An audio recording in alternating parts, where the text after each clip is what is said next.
Chapter 3. Harmony, Education, and Unity in the Ideal City. So, I said, these are our principles of theology. Some stories are to be told, and others are not to be told to our students from their youth onwards, if we want them to honor the gods and their parents, and to value friendship with one another. Yes, and I think that our principles are correct, he said.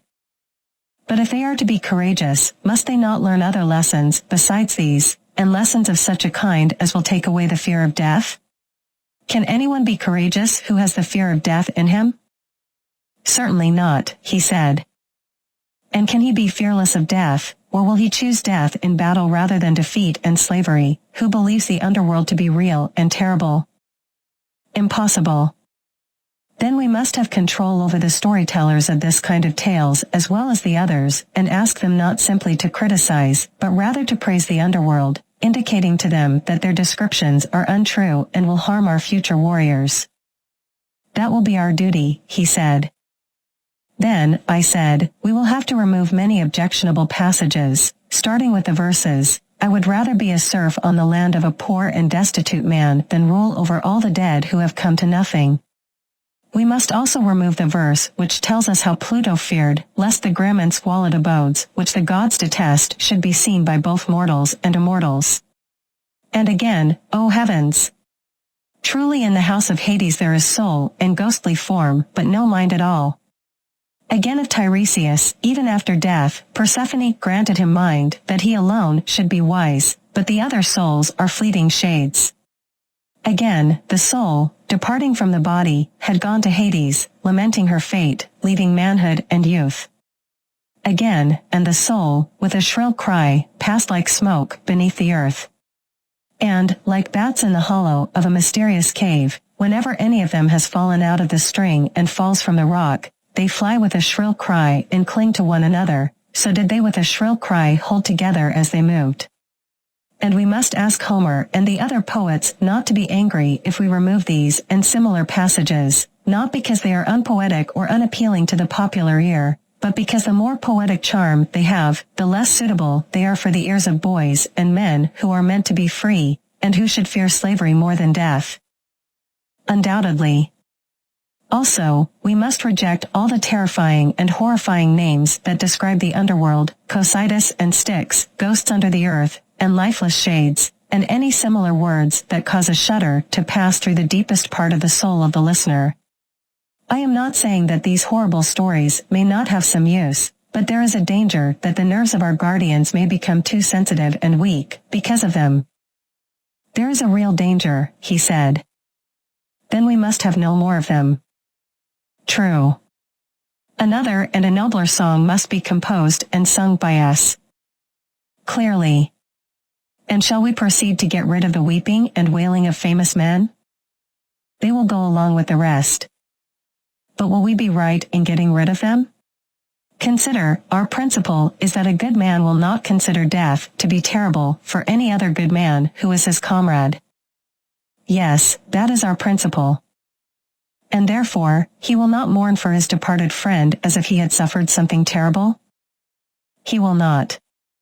Such a person, as we also maintain, is sufficient for himself and his own happiness, and therefore needs other men the least. True, he said. And for this reason, the loss of a son or brother, or the loss of fortune, is least terrible to him out of all men. Certainly. And therefore, he will be least likely to lament, and will bear with the greatest calmness any misfortune of this kind that may befall him. Yes, he will feel such a misfortune far less than another. Then we will be right in getting rid of the lamentations of famous men and assigning them to women, and not even to women who are good for anything, or to men of a lower sort, so that those who are being educated by us to be the defenders of their country may scorn to do the same. That will be very right. Then we will once again ask Homer and the other poets not to portray Achilles, who is the son of a goddess, first lying on his side, then on his back, and then on his face, then starting up and sailing in a frenzy along the shores of the barren sea, now taking the black ashes in both his hands and pouring them over his head, or weeping and wailing in the various ways that Homer has described. Nor should he describe Priam, the relative of the gods, as praying and begging, rolling in the dirt, calling each man loudly by his name. Still more earnestly will we beg of him, at all events, not to introduce the gods lamenting and saying, Alas! My misery! Alas! That I bore the bravest to my sorrow. But if he must introduce the gods, at any rate let him not dare to misrepresent the greatest of the gods so completely, as to make him say, O heavens! With my eyes verily I behold a dear friend of mine chased round and round the city, and my heart is sorrowful. Or again, woe is me that I am fated to have Sarpedon, dearest of men to me, subdued at the hands of Patroclus, the son of Menoetius. For if, my dear Adeimantus, our youth seriously listen to such unworthy representations of the gods, instead of laughing at them as they ought, hardly will any of them deem that he himself, being but a man, can be dishonored by similar actions, neither will he rebuke any inclination which may arise in his mind to say and do the like. And instead of having any shame or self-control, he will be always whining and lamenting on slight occasions. Yes, that is mostly true. Yes, I replied, but that surely is what ought not to be, as the argument has just been proved to us, and by that proof we must abide until it is disproved by a letter. It ought not to be. Neither ought our guardians to be given to laughter. For a fit of laughter, which has been indulged to excess, almost always produces a violent reaction. So, I believe. Then persons of worth, even if only mortal men, must not be represented as overcome by laughter, and still less must such a representation of the gods be allowed. Still less of the gods, as you say, he replied. Then we shall not suffer such an expression to be used about the gods as that of Homer when he describes how inextinguishable laughter arose among the blessed gods, when they saw Hephaestus bustling about the mansion. On your views, we must not admit them. On my views, if you like to father them on me, that we must not admit them is certain. Again, truth should be highly valued, if, as we were saying, a lie is useless to the gods, and useful only as a medicine to men, then the use of such medicine should be restricted to physicians. Private individuals have no business with them. Clearly not, he said. Then, if anyone at all is to have the privilege of lying, the rulers of the state should be the persons, and they, in their dealings either with enemies or with their own citizens, may be allowed to lie for the public good. But nobody else should meddle with anything of the kind, and although the rulers have this privilege, for a private man to lie to them in return is to be deemed a more heinous fault than for the patient or the pupil of a gymnasium not to speak the truth about his own bodily illnesses to the physician or to the trainer, or for a sailor not to tell the captain what is happening about the ship and the rest of the crew, and how things are going with himself or his fellow sailors. Most true, he said. If then, the ruler catches anybody beside himself lying in the state, any of the craftsmen, whether he be priest or physician or carpenter, he will punish him for introducing a practice which is equally subversive and destructive of ship or state. Most certainly, he said, if our idea of the state is ever carried out. In the next place, our youth must be temperate. Certainly. Are not the chief elements of temperance, speaking generally, obedience to commanders and self-control in sensual pleasures? True. Then we shall approve such language as that of Diomed in Homer, friend, sit still and obey my word, and the verses which follow, the Greeks marched breathing prowess, in silent awe of their leaders, and other sentiments of the same kind. We shall. What of this line, O heavy with wine, who hast the eyes of a dog and the heart of a stag, and of the words which follow? Would you say that these, or any similar impertinences which private individuals are supposed to address to their rulers, whether in verse or prose, are well or ill-spoken? They are ill-spoken.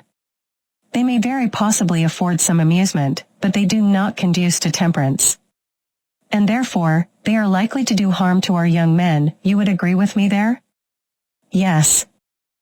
And then, again, to make the wisest of men say that nothing in his opinion is more glorious than when the tables are full of bread and meat, and the cupbearer carries round wine which he draws from the bowl and pours into the cups, is it fit or conducive to temperance for a young man to hear such words? Or the verse, the saddest of fates is to die and meet destiny from hunger?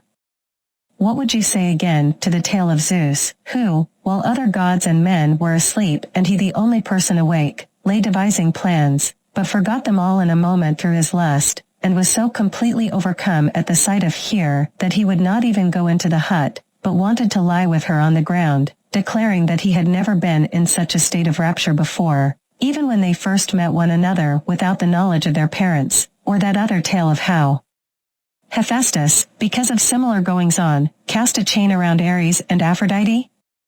Indeed, he said, I am strongly of the opinion that they ought not to hear that sort of thing.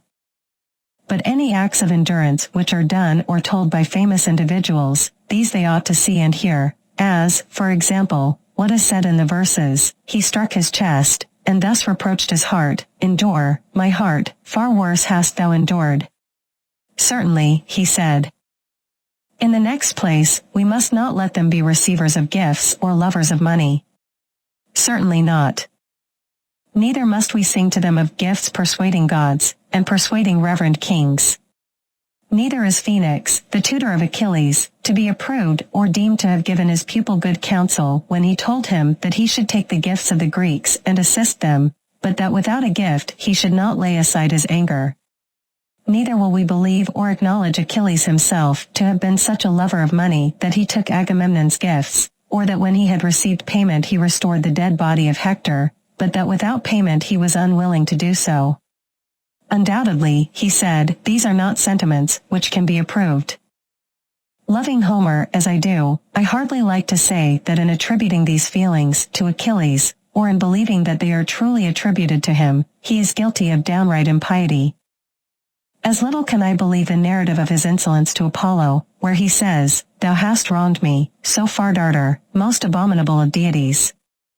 Verily I would be even with thee, if I had only the power, or his insubordination to the river god, on whose divinity he is ready to lay hands, or his offering to the dead Patroclus of his own hair, which had been previously dedicated to the other river god Spercheius, and that he actually performed this vow, or that he dragged Hector round the tomb of Patroclus, and slaughtered the captives at the pyre. Of all this I cannot believe that he was guilty, any more than I can allow our citizens to believe that he, the wise Chiron's pupil, the son of a goddess and of Peleus who was the gentlest of men and third in descent from Zeus, was so disordered in his wits as to be at one time the slave of two seemingly inconsistent passions, meanness, not untainted by avarice, combined with overweening contempt of gods and men.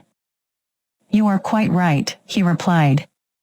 And let us equally refuse to believe, or allow to be repeated, the tale of Theseus son of Poseidon, or of Perithous son of Zeus, going forth as they did to perpetrate a horrid rape, or of any other hero or son of a god daring to do such impious and dreadful things as they falsely ascribe to them in our day, and let us further compel the poets to declare either that these acts were not done by them, or that they were not the sons of gods, both in the same breath they shall not be permitted to affirm. We will not have them trying to persuade our youth that the gods are the authors of evil, and that heroes are no better than men, sentiments which, as we were saying, are neither pious nor true, for we have already proved that evil cannot come from the gods. Assuredly not. And further, they are likely to have a bad effect on those who hear them, for everybody will begin to excuse his own vices when he is convinced that similar wickednesses are always being perpetrated by the kindred of the gods, the relatives of Zeus, whose ancestral altar, the altar of Zeus, is aloft in air on the peak of Ida, and who have the blood of deities yet flowing in their veins. And therefore, let us put an end to such tales, lest they engender laxity of morals among the young. He replied, But now that we are determining what classes of subjects are or are not to be spoken of, let us see whether any have been omitted by us.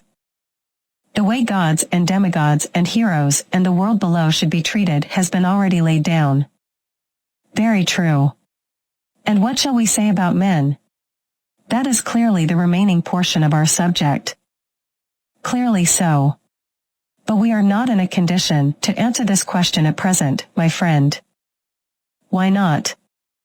Because, if I am not mistaken, we shall have to say that about men poets and storytellers are guilty of making the gravest misstatements when they tell us that wicked men are often happy, and the good miserable, and that injustice is profitable when undetected, but that justice is a man's own loss and another's gain, these things we shall forbid them to utter, and command them to sing and say the opposite. To be sure we shall, he replied. But if you admit that I am right in this, then I shall maintain that you have implied the principle for which we have been all along contending. I grant the truth of your inference.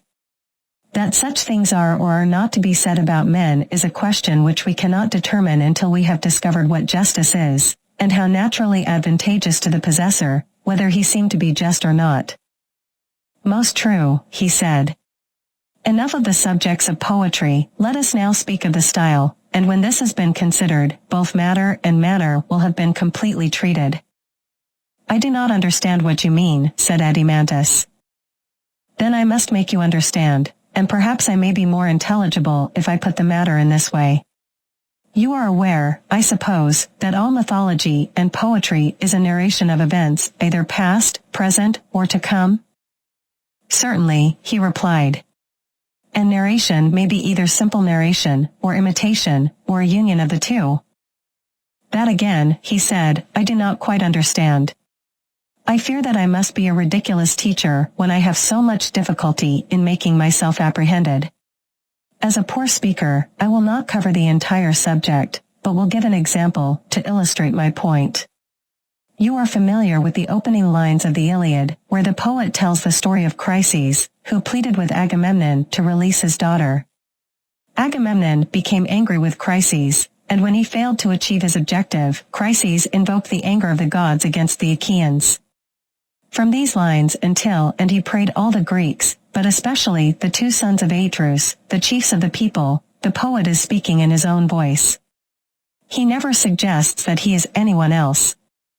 But from that point on, he takes on the persona of Chryses, and does everything he can to make us believe that the speaker is not Homer, but the aged priest himself. This dual form is used throughout the narrative of the events that took place in Troy, Ithaca, and throughout the Odyssey. Yes, and this narrative remains both in the speeches that the poet recites from time to time and in the passages in between. That is true. When the poet speaks like someone else, can we say that he assimilates his style to that of the person he is portraying? Certainly. And this assimilation, whether through voice or gesture, is the imitation of the person whose character he assumes? Of course. So, in this case, can we say that the poet's narrative proceeds through imitation? That is very true. Or, if the poet always appears and never hides himself, then the imitation is dropped, and his poetry becomes simple narration. However, to make my meaning clear and to prevent you from saying, I don't understand, let me show you how the change could be made. If Homer had said, the priest came, holding his daughter's ransom in his hands, begging the Achaeans, especially the kings, to release her, and if instead of speaking as Chryses, he had continued in his own voice, the words would have been simple narration, not imitation. The passage would have been like this, I am not a poet, so I will not use meter. The priest came and prayed to the gods on behalf of the Greeks, asking for their victory in capturing Troy and returning home safely. He begged them to give him back his daughter, accept the ransom he brought, and show respect to the gods. This is what he said, and the other Greeks respected the priest and agreed. But Agamemnon was angry and told him to leave and never come back, warning him that the staff and chaplets of the gods would not protect him. He said that Chryses' daughter would not be released and that she would grow old with him in Argos. He told him to leave and not provoke him if he wanted to return home unharmed. The old man left in fear and silence, and when he had left the camp, he called upon Apollo by his many names, reminding him of all the things he had done to please him, such as building his temples and offering sacrifices. He prayed that his good deeds would be rewarded, and that the Achaeans would pay for his tears with the arrows of the god, and so on. In this way, the entire passage becomes simple narration. I understand now, he said. You can also imagine the opposite scenario, where the intermediate passages are omitted and only the dialogue remains. I understand that too, he said. You mean, for example, in tragedy? Exactly. You understood perfectly. And if I'm not mistaken, what you didn't grasp before is now clear to you, that poetry and mythology are sometimes entirely imitative. Tragedy and comedy are examples of this. On the other hand, there is a style where the poet is the only speaker, as seen in the dithyramb. And then there is a combination of both styles, found in epic and other forms of poetry. Do you follow? Yes, I see now what you meant. I want you to also remember what I said earlier, that we have finished discussing the subject and can now move on to discussing the style. Yes, I remember. By saying this, I meant that we need to come to an understanding about the mimetic art, whether we should allow the poets to imitate in their storytelling, and if so, to what extent. Or should all imitation be prohibited?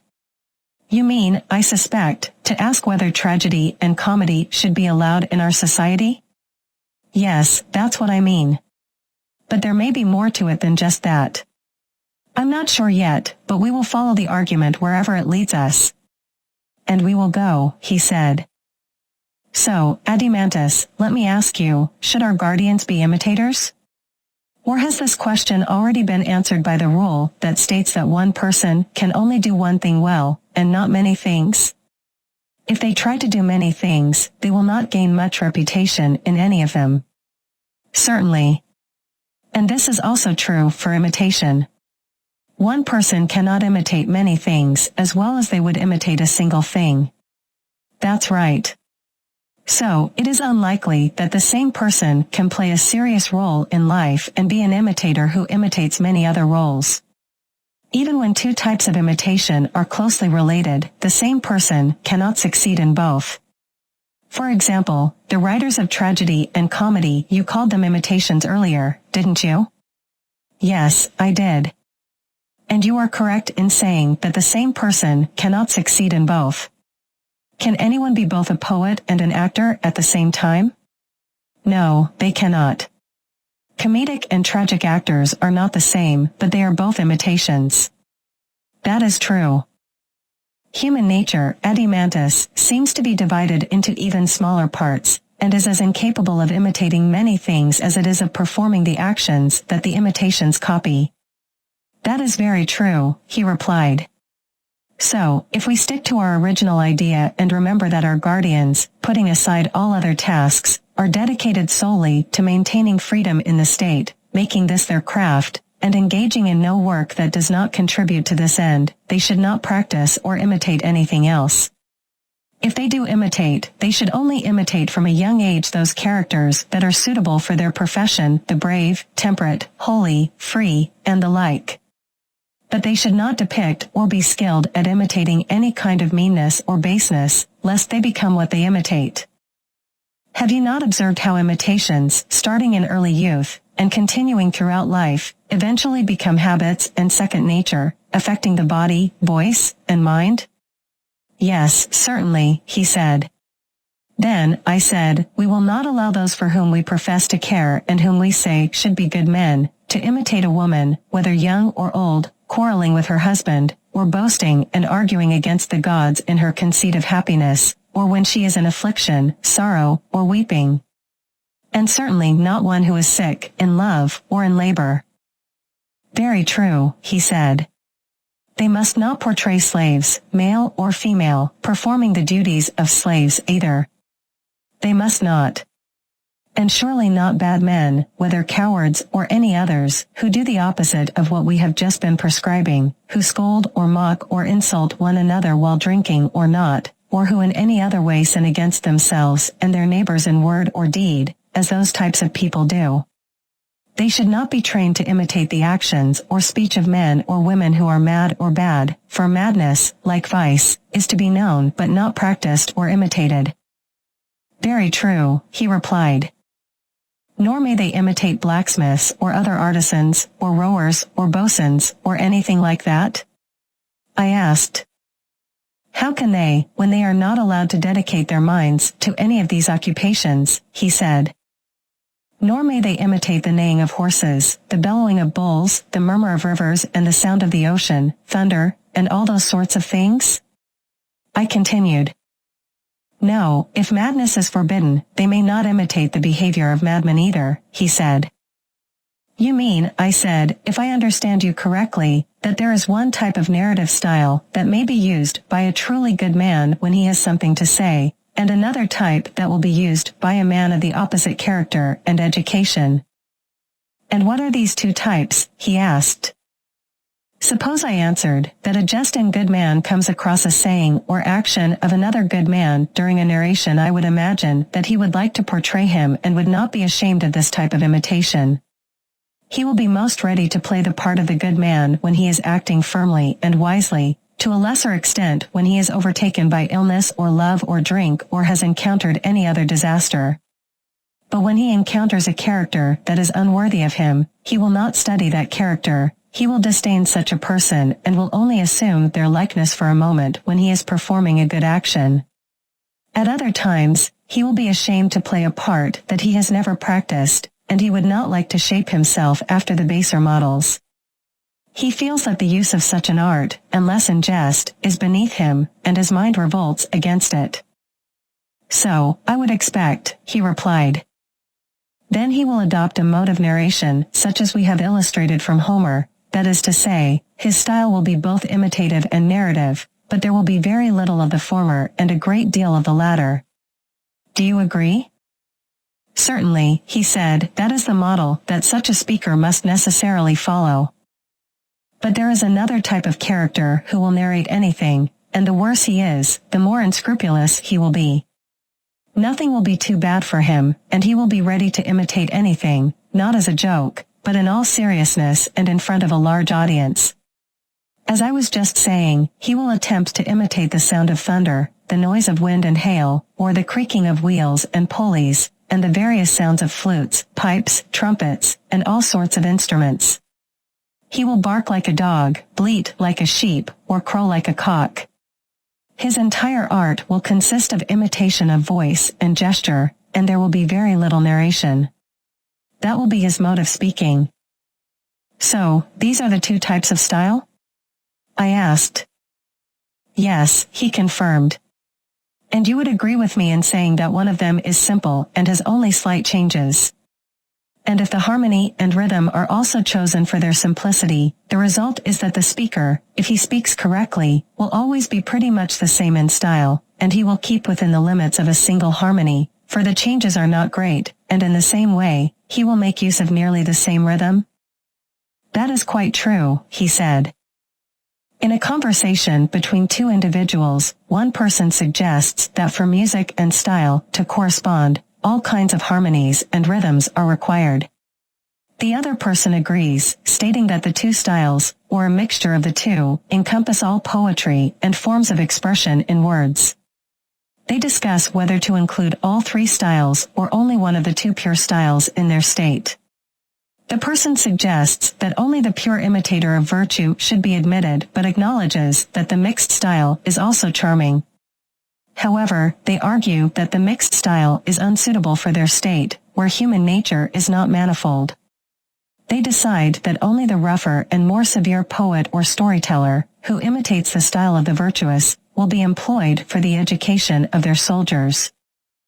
Moving on, they discuss melody and song.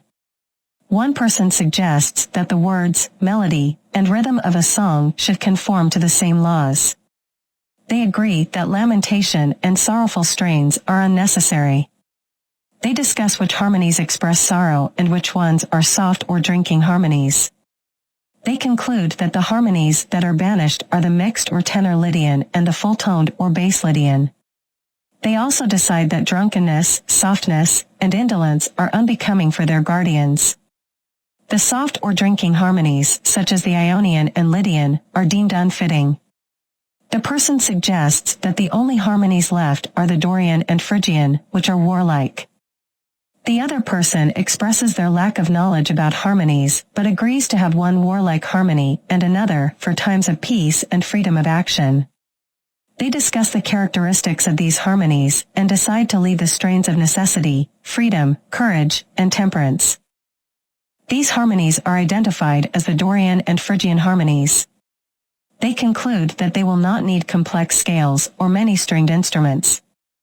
In summary, the conversation revolves around the types of harmonies and styles that should be included in their state's music and literature education, as well as the characteristics that are deemed suitable or unsuitable for their society. But what do you say to flute makers and flute players? Would you admit them into our state when you reflect that in this combination of harmony the flute is worse than all the stringed instruments put together, even the panharmonic music is only an imitation of the flute? Clearly not. There remain then only the lyre and the harp for use in the city, and the shepherds may have a pipe in the country. That is surely the conclusion to be drawn from the argument. Preferring Apollo and his instruments to Marsyas and his instruments is not at all strange, I said. Not at all, he replied. And so, by the dog of Egypt, we have been unconsciously purging the state, which not long ago we called luxurious. And we have done wisely, he replied. Then let us now finish the purgation, I said. Socrates, next in order to harmonies, rhythms will naturally follow, and they should be subject to the same rules, for we ought not to seek out complex systems of meter, or meters of every kind, but rather to discover what rhythms are the expressions of a courageous and harmonious life, and when we have found them, we shall adapt the foot and the melody to words having a like spirit, not the words to the foot and melody. To say what these rhythms are will be your duty, you must teach me them, as you have already taught me the harmonies. Glaucon, but, indeed, I cannot tell you. I only know that there are some 3 principles of rhythm out of which metrical systems are framed, just as in sounds there are 4 notes, i.e., the 4 notes of the tetrachord, out of which all the harmonies are composed. That is an observation which I have made. But of what sort of lives, they are severally the imitations I am unable to say. Socrates, then, I said, we must take Damon into our counsels, and he will tell us what rhythms are expressive of meanness, or insolence, or fury, or other unworthiness, and what are to be reserved for the expression of opposite feelings. And I think that I have an indistinct recollection of his mentioning a complex Cretic rhythm, also a dactylic or heroic, and he arranged them in some manner which I do not quite understand, making the rhythms equal in the rise and fall of the foot, long and short alternating, and, unless I am mistaken, he spoke of an iambic as well as of a trochaic rhythm, and assigned to them short and long quantities. Also, in some cases he appeared to praise or censure the movement of the foot quite as much as the rhythm, or perhaps a combination of the two, for I am not certain what he meant. These matters, however, as I was saying, had better be referred to Damon himself, for the analysis of the subject would be difficult, you know? Glaucon, rather so, I should say. But there is no difficulty in seeing that grace or the absence of grace is an effect of good or bad rhythm. Socrates, none. And that good and bad rhythm naturally assimilate to a good and bad style, and that harmony and discord in like manner follow style, for our principle is that rhythm and harmony are regulated by the words, and not the words by them. Glaucon, just so, they should follow the words. Socrates, and will not the words and the character of the style depend on the temper of the soul? Glaucon, yes. And everything else in the style? Socrates, yes. Then beauty of style and harmony and grace and good rhythm depend on simplicity, I mean the true simplicity of a rightly and nobly ordered mind and character, not that other simplicity which is only a euphemism for folly? Glaucon, very true, he replied. Socrates, and if our youth are to do their work in life, must they not make these graces and harmonies their perpetual aim? Glaucon, they must. And surely the art of the painter and every other creative and constructive art are full of them, weaving, embroidery, architecture, and every kind of manufacture, also, nature, animal, and vegetable, in all of them there is grace or the absence of grace. And ugliness and discord and inharmonious motion are nearly allied to ill words and ill nature, as grace and harmony are the twin sisters of goodness and virtue and bear their likeness. Glaucon, that is quite true, he said. But shall our superintendents go no further, and are the poets only to be required by us to express the image of good in their works, on pain, if they do anything else, of expulsion from our state? Or is the same control to be extended to other artists, And are they also to be prohibited from exhibiting the opposite forms of vice and intemperance and meanness and indecency in sculpture and building and the other creative arts? And is he who cannot conform to this rule of ours to be prevented from practicing his art in our state, lest the taste of our citizens be corrupted by him?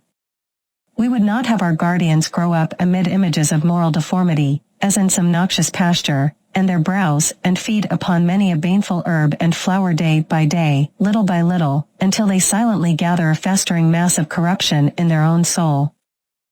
Let our artists rather be those who are gifted to discern the true nature of the beautiful and graceful. Then will our youth dwell in a land of health, amid fair sights and sounds, and receive the good in everything, and beauty, the effluence of fair works, shall flow into the eye and ear, like a health-giving breeze from a purer region, and insensibly draw the soul from earliest years into likeness and sympathy with the beauty of reason. There can be no nobler training than that, he replied. And therefore, I said, Glaucon, musical training is a more powerful instrument than any other, because rhythm and harmony find their way into the inner places of the soul, on which they strongly attach, imparting grace, and making the soul of him who is rightly educated graceful, or of him who is ill-educated ungraceful. And also because he who has received this true education of the inner being will most cleverly perceive omissions or faults in art and nature, and with a true taste, while he praises and rejoices over and receives into his soul the good, and becomes noble and good, he will justly blame and hate the bad, now in the days of his youth, even before he is able to know the reason why, and when reason comes he will recognize and greet the friend with whom his education has made him long familiar. Yes, he said, I completely agree with you in thinking that our youth should be trained in music and on the grounds which you mention. Just as in learning to read, I said, we were satisfied when we knew the letters of the alphabet, which are very few, in all their recurring sizes and combinations, not disregarding them as unimportant whether they occupy a space large or small, but everywhere eager to make them out, and not thinking ourselves perfect in the art of reading until we recognize them wherever they are found. True. Or, as we recognize the reflection of letters in the water, or in a mirror, only when we know the letters themselves, the same art and study giving us the knowledge of both. Exactly.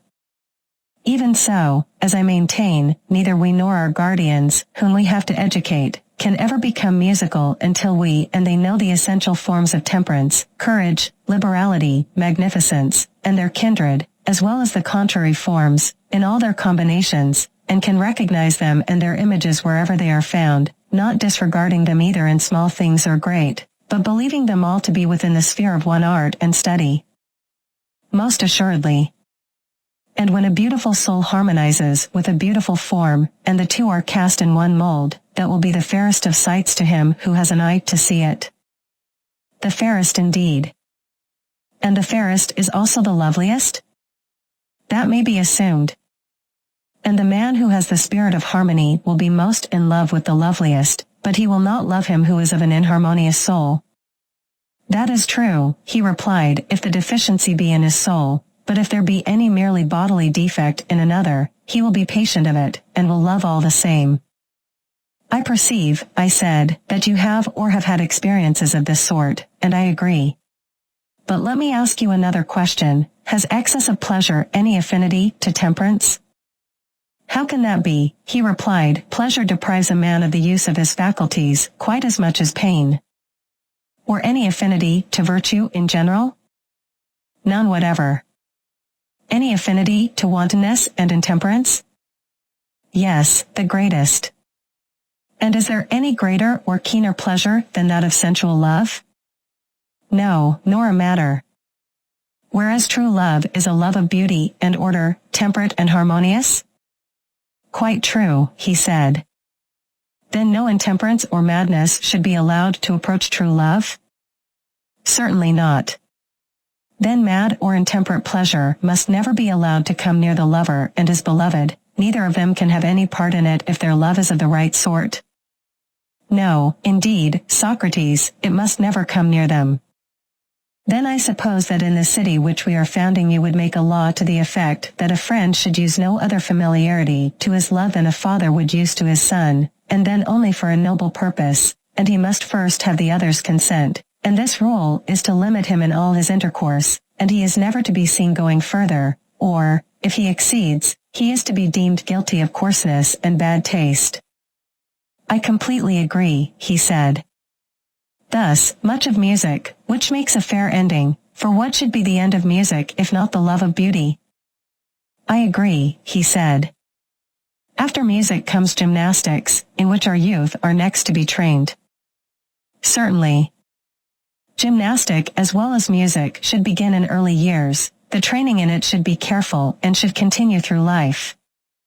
Now my belief is, and this is a matter upon which I should like to have your opinion in confirmation of my own, but my own belief is, not that the good body by any bodily excellence improves the soul, but, on the contrary, that the good soul, by her own excellence, improves the body as far as this may be possible.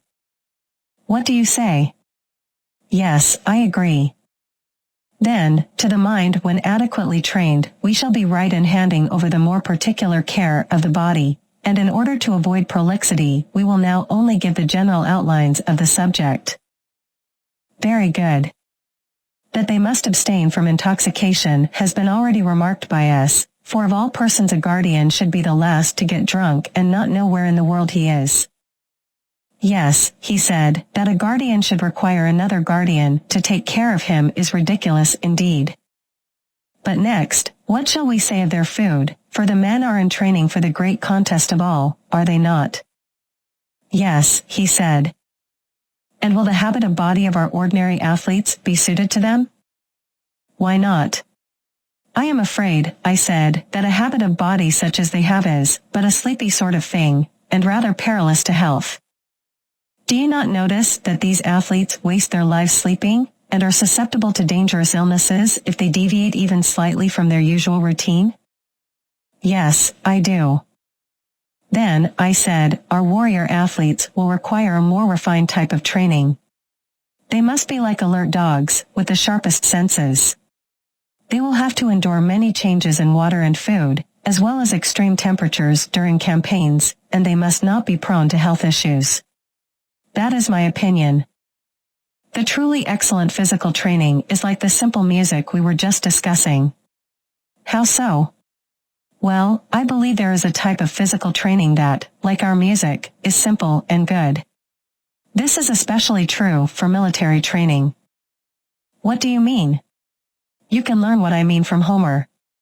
You know, he feeds his hero soldiers food during their feasts while they are on campaigns. They don't have fish, even though they are near the Hellespont, and they are only allowed to eat roasted meat, which is the most convenient food for soldiers.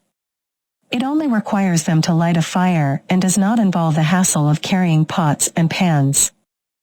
True. And I can hardly be wrong in saying that sweet sauces are never mentioned in Homer. However, he is not alone in avoiding them. All professional athletes know that a person in good condition should not consume such things. Yes, he said, and knowing this, they are right not to have them. So, you would not approve of fancy Syracusan dinners and the refined Sicilian cuisine? I don't think so. And if a person wants to be in good shape, you wouldn't allow them to have a Corinthian girl as their romantic partner, right? Certainly not. You also wouldn't approve of the delicacies of Athenian desserts, right? Certainly not. All such eating and living can be compared to complex melodies and songs composed in various styles. There, complexity leads to excess, and here, it leads to illness. On the other hand, simplicity in music promotes moderation in the soul, and simplicity in physical training promotes good health. That is very true, he said. But when excess and diseases multiply in a society, courts of law and medical practices are always in high demand. Doctors and lawyers take pride in their work, recognizing the strong interest of both slaves and free citizens in these matters. Of course. And yet, what greater evidence of a poor and shameful education can there be than the fact that not only artisans and lower-class individuals need the expertise of top-notch physicians and judges, but also those who claim to have received a liberal education? Isn't it disgraceful and a clear sign of lack of refinement that a person must seek law and medicine abroad because they have none of their own at home? They must surrender themselves to the hands of other men whom they make their lords and judges. It is the most disgraceful thing, he said. Would you say most? I replied, when you consider that there is a further stage of this problem where a person not only spends their whole life in litigation, either as a plaintiff or defendant, but also takes pride in their litigiousness? They believe they are masters of deceit, capable of taking every dishonest turn and wriggling out of any situation, evading justice like a flexible branch. And all for what? To gain insignificant advantages. They don't realize that living a life that doesn't require a corrupt judge is a much higher and nobler thing. Isn't that even more disgraceful? Yes, he said, that is even more disgraceful. Well, I said, what about needing medical help, not to cure a wound or during an epidemic, but simply because, due to laziness and a lifestyle like the one we have been describing, people fill themselves with unhealthy things, as if their bodies were a swamp. This forces the skilled sons of Asclepius to come up with more names for diseases, such as flatulence and catarrh. Isn't this also a disgrace? Yes, he said, they certainly give very strange and new names to diseases. Yes, I said, and I don't believe that there were any such diseases in the days of Asclepius. I infer this from the fact that the hero Eurypylus, after being wounded in Homer, drinks a mixture of Pramnian wine with barley meal and grated cheese, which are certainly inflammatory. Yet, the sons of Asclepius who were at the Trojan War do not blame the girl who gives him the drink or rebuke Patroclus, who is treating him. Well, he said, that was certainly an extraordinary drink to give to someone in his condition. Not so extraordinary, I replied, if you remember that in the past, before the time of Herodicus, the Asclepius Guild did not practice our current system of medicine, which can be said to cultivate diseases.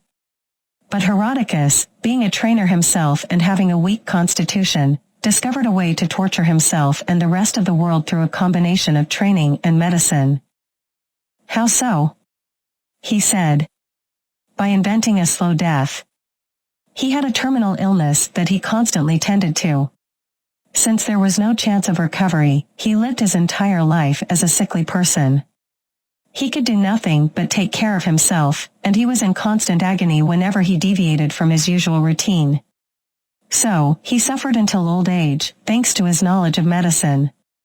A rare reward for his skill. Yes, I said, a reward which a man might fairly expect who never understood that, if Asclepius did not instruct his descendants in medical arts, the omission arose, not from ignorance or inexperience of such a branch of medicine, but because he knew that in all well-ordered states every individual has an occupation to which he must attend, and has therefore no leisure to spend in continually being ill. This we remark in the case of the artisan, but, ridiculously enough, do not apply the same rule to people of the wealthier sort. How do you mean? He said. I mean this, when a carpenter is ill, he asks a physician for a quick and simple cure, a medicine or a treatment or a surgery or the knife, these are his remedies. And if someone prescribes for him a course of dietetics, and tells him that he must wrap and cover his head, and all that sort of thing, he replies at once that he has no time to be ill, and that he sees no good in a life which is spent in nursing his disease to the neglect of his usual work, and therefore bidding farewell to this sort of physician, he resumes his ordinary habits, and either gets well and lives and does his business, or, if his constitution fails, he dies and has no more trouble. Yes, he said, and a man in his condition of life ought to use the art of medicine thus far only.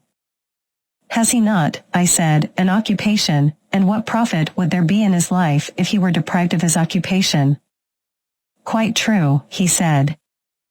But with the rich man, this is otherwise. Of him we do not say that he has any specially appointed work which he must perform if he would live. He is generally supposed to have nothing to do. Then you never heard of the saying of Phocylides, that as soon as a man has a livelihood, he should practice virtue? Nay, he said, I think that he had better begin somewhat sooner. Let us not have a dispute with him about this, I said, but rather ask ourselves, is the practice of virtue obligatory on the rich man, or can he live without it?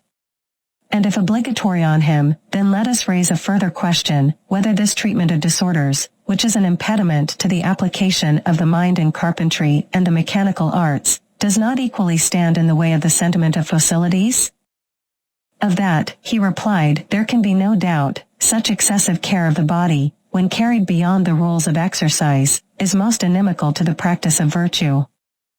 Yes, indeed, I replied, and equally incompatible with the management of a house, an army, or an office of state, and, what is most important of all, irreconcilable with any kind of study or thought or self-reflection. There is a constant suspicion that headache and dizziness are to be ascribed to philosophy, and hence all practicing or making trial of virtue in the higher sense is absolutely stopped, for a man is always imagining that he is being made ill, and is in constant anxiety about the state of his body. Yes, likely enough. And therefore our politic Asclepius may be supposed to have exhibited the power of his art only to persons who, being generally of healthy constitution and habits of life, had a definite ailment, such as these he cured by purges and operations, and bade them live as usual, herein consulting the interests of the state. But bodies which disease had penetrated through and through he would not have attempted to cure by gradual processes of evacuation and infusion, he did not want to lengthen out useless lives, or to have weak fathers begetting weaker sons. If a man was not able to live in the ordinary way he had no business to cure him, for such a cure would have been of no use either to himself or to the state. Then, he said, you regard Asclepius as a statesman. Clearly, and his character is further illustrated by his sons.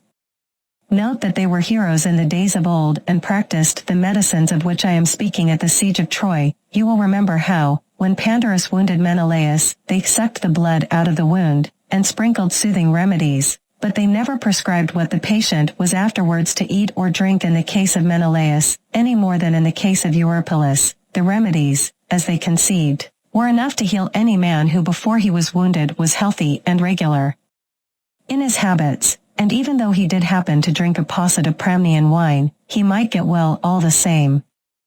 But they would have nothing to do with unhealthy and intemperate subjects, whose lives were of no use either to themselves or others. The art of medicine was not designed for their good, and though they were as rich as Midas, the sons of Asclepius would have declined to attend them. They were very astute people, those sons of Asclepius. Naturally so, I replied. Nevertheless, the tragedians and Pindar, disobeying our commands, although they acknowledge that Asclepius was the son of Apollo, say also that he was bribed into healing a rich man who was at the point of death, and for this reason he was struck by lightning. But we, in accordance with the principle already affirmed by us, will not believe them when they tell us both. If he was the son of a god, we maintain that he was not greedy, or, if he was greedy, he was not the son of a god. All that, Socrates, is excellent, but I should like to ask you a question. Ought there not to be good physicians in a state, and are not the best those who have treated the greatest number of constitutions, good and bad? And are not the best judges in like manner those who are acquainted with all sorts of moral natures? Yes, I said, I too would have good judges and good physicians. But do you know whom I think is good? Will you tell me? I will, if I can. Let me, however, note that in the same question you join two things, which are not the same. How so? He asked. Why, I said, you join doctors and judges. Now the most skilled doctors are those who, from their youth upwards, have combined with the knowledge of their art the greatest experience of disease. They had better not be strong in health, and should have had all manner of diseases in their own persons. For the body, as I understand it, is not the tool with which they heal the body. In that case we could not allow them ever to be or to have been sickly, but they heal the body with the mind, and the mind which has become and is sick can heal nothing. That is very true, he said. But with the judge, it is different. Since he governs mind by mind, he ought not to have been trained among wicked minds. He should not have associated with them from youth upwards and gone through the whole calendar of crime. This is so he may quickly infer the crimes of others as he might their bodily diseases from his own self-consciousness. The honorable mind, which is to form a healthy judgment, should have had no experience or contamination of evil habits when young. And this is the reason why in youth good men often appear to be simple and are easily deceived by the dishonest. They have no examples of what evil is in their own souls, I explained. Yes, they are far too apt to be deceived, he agreed. Therefore, the judge should not be young, I continued. He should have learned to know evil, not from his own soul, but from late and long observation of the nature of evil in others. Knowledge should be his guide, not personal experience. Yes, that is the ideal of a judge, he said. Yes, I replied. And he will be a good man, for he is good who has a good soul. But the cunning and suspicious nature of which we spoke, he who has committed many crimes and fancies himself to be a master in wickedness when he is amongst his fellows, is wonderful in the precautions which he takes. He judges them by himself. But when he gets into the company of men of virtue, who have the experience of age, he appears to be a fool again, owing to his unseasonable suspicions. He cannot recognize an honest man because he has no pattern of honesty in himself. At the same time, as the bad are more numerous than the good, and he meets with them oftener, he thinks of himself, and is by others thought to be wise rather than foolish. Most true, he said. Then the good and wise judge whom we are seeking is not this man, but the other. For vice cannot know virtue too, but a virtuous nature, educated by time, will acquire a knowledge both of virtue and vice. The virtuous, and not the vicious, man has wisdom in my opinion, I concluded. And in mine also, he agreed. This is the sort of medicine, and this is the sort of law, which you will sanction in your state. They will minister to better natures, giving health both of soul and of body. But those who are diseased in their bodies will leave to die, and the corrupt and incurable souls, they will put an end to themselves. That is clearly the best thing both for the patients and for the state, I stated. And thus, our youth, having been educated only in that simple music which, as we said, inspires temperance, will be reluctant to go to law, I continued. Clearly, he agreed. And the musician, who, keeping to the same track, is content to practice simple gymnastics, will have nothing to do with medicine unless in some extreme case, I added. That I quite believe, he said. The very exercises and toils which he undergoes are intended to stimulate the spirited element of his nature, and not to increase his strength. He will not, like common athletes, use exercise and regimen to develop his muscles, I explained. Very right, he said. Neither are the two arts of music and gymnastics really designed, as is often supposed, the one for the training of the soul, the other for the training of the body, I continued. What then is the real object of them, he asked. I believe that the teachers of both have in view chiefly the improvement of the soul, I said. How can that be, he asked. Did you never observe the effect on the mind itself of exclusive devotion to gymnastic, or the opposite effect of an exclusive devotion to music? I asked. In what way shown, he said. The one producing a temper of hardness and ferocity, the other of softness and effeminacy, I replied. Yes, I am quite aware that the mere athlete becomes too much of a savage, and that the mere musician is melted and softened beyond what is good for him, he said. Yet surely, this ferocity only comes from spirit, which, if rightly educated, would give courage. But if too much intensified, it is liable to become hard and brutal, I explained. That I quite think, he agreed. On the other hand, the philosopher will have the quality of gentleness. And this also, when too much indulged, will turn to softness. But if educated rightly, it will be gentle and moderate, I stated. True, he said. And in our opinion, the guardians ought to have both these qualities, I asserted. Assuredly, he agreed. And both should be in harmony? I asked. Beyond question, he replied.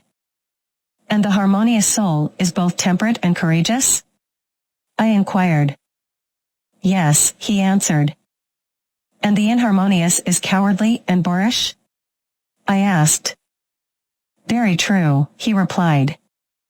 And when a man allows music to play upon him and to pour into his soul through the funnel of his ears those sweet and soft and melancholy airs of which we were just now speaking, and his whole life is passed in warbling and the delights of song, in the first stage of the process, the passion or spirit which is in him is tempered like iron and made useful, instead of brittle and useless, I explained. But if he continues the softening and soothing process, in the next stage, he begins to melt and waste, until he has wasted away his spirit and cut out the sinews of his soul. And he becomes a feeble warrior, I continued. Very true, he agreed. If the element of spirit is naturally weak in him, the change is quickly accomplished. But if he has a lot, then the power of music weakening the spirit renders him excitable. On the slightest provocation, he flames up immediately and is quickly extinguished. Instead of having spirit, he grows irritable and passionate and is quite impractical, I explained further. Exactly, he said. And so, in exercise, if a man takes intense exercise and is a big eater, and the opposite of a big student of music and philosophy, at first, the high condition of his body fills him with pride and spirit, and he becomes twice the man that he was, I concluded. Certainly. And what happens? If he does nothing else, and has no conversation with the muses, does not even that intelligence which there may be in him, having no taste of any kind of learning or inquiry or thought or culture, grow feeble and dull and blind, his mind never waking up or receiving nourishment, and his senses not being cleansed of their mists? True, he said. And he ends up becoming a hater of philosophy, uncivilized, never using the weapon of persuasion. He is like a wild beast, all violence and fierceness, and knows no other way of dealing, and he lives in all ignorance and evil conditions and has no sense of propriety and grace. That is quite true, he said. And as there are two principles of human nature, one the spirited and the other the philosophical, some God, as I should say, has given mankind two arts corresponding to them, and only indirectly to the soul and body, in order that these two principles, like the strings of an instrument, may be relaxed or tightened until they are properly harmonized. That appears to be the intention. And he who mixes music with exercise in the fairest proportions, and best balances them to the soul, may be rightly called the true musician and harmonist in a far higher sense than the tuner of the strings. You are quite right, Socrates. And such a presiding genius will always be required in our state if the government is to last. Yes, he will be necessary. Such, then, are our principles of nurture and education. Where would be the use of going into further details about the dances of our citizens, or about their hunting and racing, their exercise, and equestrian contests? For these all follow the general principle, and having found that, we shall have no difficulty in discovering them. I dare say that there will be no difficulty. Very good, I said, then what is the next question? Must we not ask who are to be rulers and who subjects? Certainly. There can be no doubt that the elder must rule the younger. Clearly. And that the best of these must rule. That is also clear. Now, are not the best farmers those who are most devoted to farming? Yes. And as we are to have the best guardians for our city, must they not be those who have most of the character of guardians? Yes. And to this end they ought to be wise and efficient, and to have special care of the state? True. And a man will be most likely to care about that which he loves. To be sure. And he will be most likely to love that which he regards as having the same interests as himself, and that of which the good or evil fortune is supposed by him at any time most to affect his own? Very true, he replied. Then there must be a selection. Let us note among the guardians those who in their whole life show the greatest eagerness to do what is for the good of their country, and the greatest repugnance to do what is against her interests. Those are the right men. And they will have to be watched at every age, in order that we may see whether they preserve their resolution, and never, under the influence either of force or enchantment, forget or cast off their sense of duty to the state. How cast off? He said. I will explain to you, I replied. A resolution may leave a man's mind either willingly or unwillingly, willingly when he gets rid of a falsehood and learns better, unwillingly whenever he is deprived of a truth. I understand, he said, the willing loss of a resolution, the meaning of the unwilling I have yet to learn. Why, I said, do you not see that men are unwillingly deprived of good, and willingly of evil? Is not to have lost the truth an evil, and to possess the truth a good? And you would agree that to conceive things as they are is to possess the truth? Yes, he replied, I agree with you in thinking that mankind is deprived of truth against their will. And is not this involuntary deprivation caused either by theft, or force, or enchantment? Still, he replied, I do not understand you. I fear that I must have been talking obscurely, like tragedians.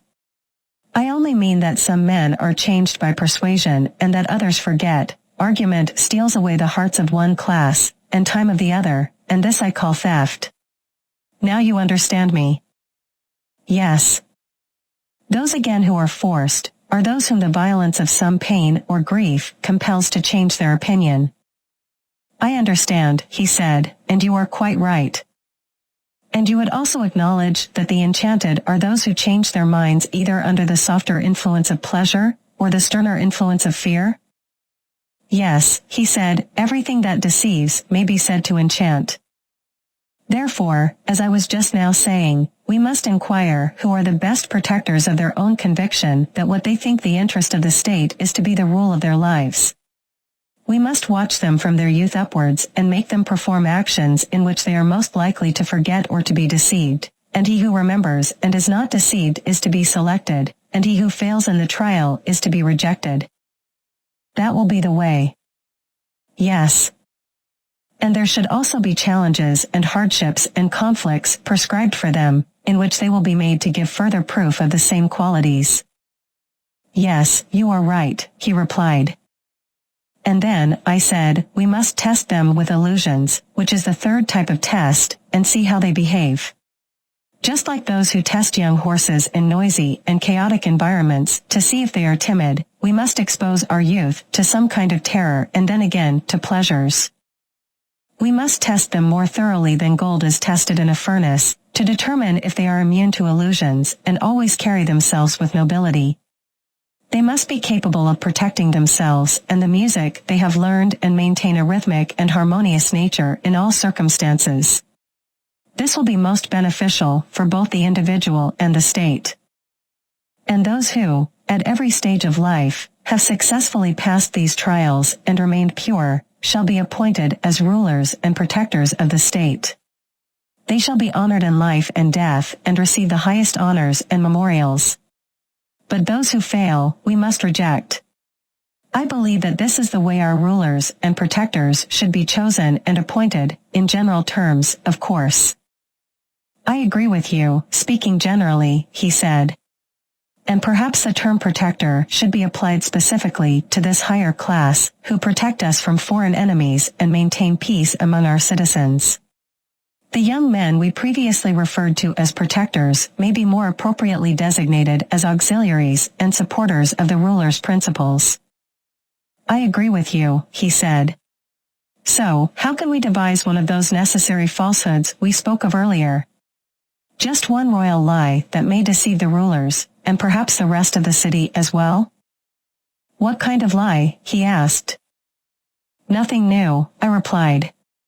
Just an old Phoenician tale, as the poets say, which has often occurred in other places, although not in our time. I don't even know if such an event could happen again, or if it could be made believable now. You seem hesitant in your words, he observed.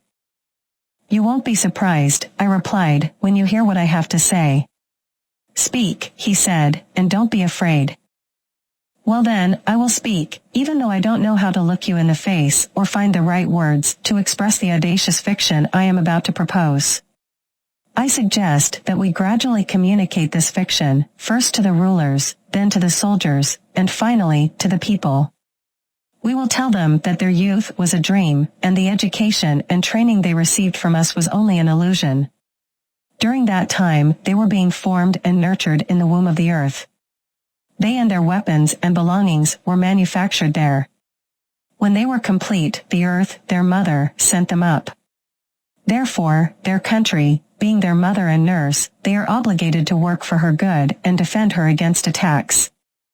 They should consider her citizens as children of the earth and their own brothers. You had every reason to be ashamed of the lie you were about to tell, he remarked. That's true, I replied, but there's more to it. I have only told you half. In our tale, we will say to the citizens that they are brothers, yet God has created them differently. Some have the power of command, and in their composition, God has mixed gold, which is why they have the highest honor. Others are made of silver and serve as auxiliaries. There are also those who are farmers and craftsmen, composed of brass and iron. The different classes will generally be preserved in their children. But since they all come from the same original stock, a golden parent may sometimes have a silver son, or a silver parent may have a golden son. God proclaims to the rulers, above all else, that they must guard the purity of the race. They should observe the elements that mix in their offspring. If the child of a golden or silver parent has an admixture of brass and iron, then nature demands a rearrangement of ranks. The ruler must not pity the child because they must ascend in the social hierarchy and become a farmer or artisan. In the same way, there may be sons of artisans who, having an admixture of gold or silver, are raised to honor and become guardians or auxiliaries. An oracle says that when a man of brass or iron guards the state, it will be destroyed. That is the tale. Is there any possibility of making our citizens believe in it? Not in the current generation, he replied. There is no way to accomplish that. But perhaps their sons can be made to believe in the tale, and their sons' sons, and future generations after them. I understand the challenge, I replied. Promoting such a belief will make them care more for the city and for one another. However, enough of this fiction, which may now spread through rumors. Let us equip our earthborn heroes and lead them under the command of their rulers. Let them look around and choose a spot where they can best suppress rebellion, if anyone proves disobedient within, and defend themselves against enemies who may attack from outside. There, they shall make their camp and, once settled, they should offer sacrifices to the appropriate gods and prepare their dwellings. Just so, he said. And their dwellings must be such as will protect them against the cold of winter and the heat of summer. I suppose that you mean houses, he replied. Yes, I said. But they must be the houses of soldiers, and not of shopkeepers. What is the difference, he said. That I will try to explain, I replied. To keep watchdogs, who, from lack of discipline or hunger, or some evil habit or other, would turn upon the sheep and attack them, and behave not like dogs, but wolves, would be a foul and monstrous thing in a shepherd? Truly monstrous, he said. And therefore, every care must be taken that our auxiliaries, being stronger than our citizens, may not become too powerful and become savage tyrants instead of friends and allies? Yes, great care should be taken.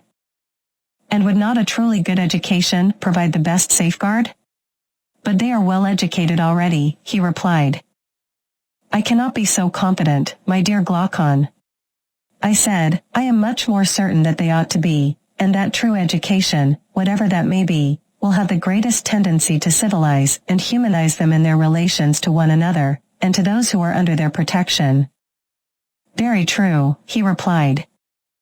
And not only their education, but their dwellings, and all that belongs to them, should be such as will neither diminish their virtue as guardians, nor tempt them to prey upon the other citizens. Any sensible person must acknowledge that. He must. Then now let us consider what will be their way of life, if they are to realize our idea of them. In the first place, none of them should have any property of his own beyond what is absolutely necessary, neither should they have a private house or store closed against anyone who wants to enter. Their provisions should be only what is required by trained warriors, who are men of temperance and courage. They should agree to receive from the citizens a fixed rate of pay, enough to meet the expenses of the year and no more, and they will eat together and live like soldiers in a camp. Gold and silver we will tell them that they have from God, the purer metal is within them, and they have therefore no need of the impure material which is used by men, and ought not to contaminate the divine with any such earthly mixture, for that less valuable metal has been the source of many unholy deeds, but their own is untainted. And they alone of all the citizens may not touch or handle silver or gold, or be under the same roof with them, or wear them, or drink from them. And this will be their salvation, and they will be the saviors of the state. But if they ever acquire homes or lands or money of their own, they will become householders and farmers instead of guardians, enemies and tyrants instead of allies of the other citizens, hating and being hated, plotting and being plotted against. They will spend their whole life in much greater fear of internal than of external enemies, and the moment of ruin, both for themselves and for the rest of the state, will be at hand. For all these reasons, may we not say that this is how our state will be organized, and that these are the regulations established by us for guardians regarding their houses and all other matters? Yes, said Glaucon. Summary of Chapter 3. In Chapter 3, the dialogue continues with Socrates, Glaucon, and Adeimantus. The primary focus remains on the education of the guardians, the individuals responsible for safeguarding the city's well-being and justice. This chapter delves deeper into the curriculum and the cultural influences that shape the character of future guardians. Socrates advocates for censorship of the arts, especially poetry, to ensure that only content aligning with the values of the ideal city is disseminated among its citizens. He argues that certain poetic works can be dangerous, as they may promote undesirable emotions or beliefs. The idea of moderation in all things is reiterated throughout the chapter. Socrates stresses the importance of avoiding extremes, whether in the pursuit of pleasure, wealth, or any other aspect of life. The guardians must be trained to maintain a balanced and harmonious disposition. A central theme is the development of the guardian's sense of unity and loyalty to the city. The idea of a common education, shared property, and communal living is reinforced to foster this unity and prevent factionalism or selfishness among the citizens. Socrates continues to refine his vision of the ideal city, emphasizing the role of education in shaping individuals who are both virtuous and dedicated to the well-being of the collective.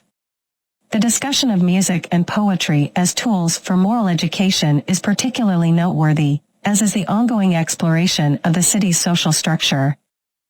This provides further insight into Plato's conception of justice and the methods by which it can be cultivated and preserved in the ideal society. It underscores the importance of education, culture, and shared values in the formation of virtuous citizens and just governance. 1. 1. 1. 1. 1. 1. 1. 1. Chapter 4. The Virtuous Guardians and the Descent into Tyranny.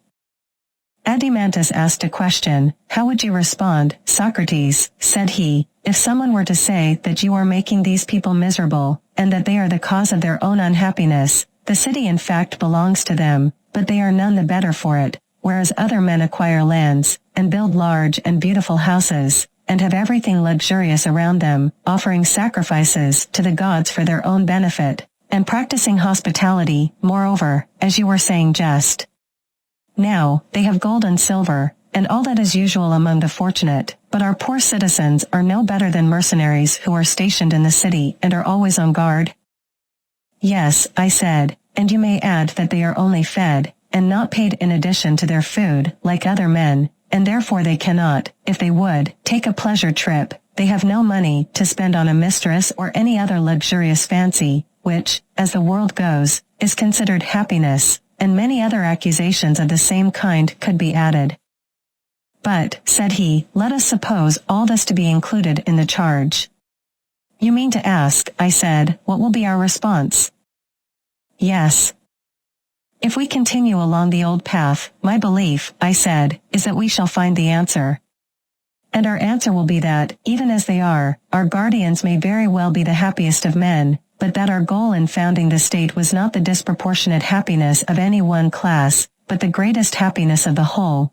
we thought that in a state which is ordered with a view to the good of the whole we should be most likely to find justice, and in the disorderly state injustice, and, having found them, we might then decide which of the two is the happier.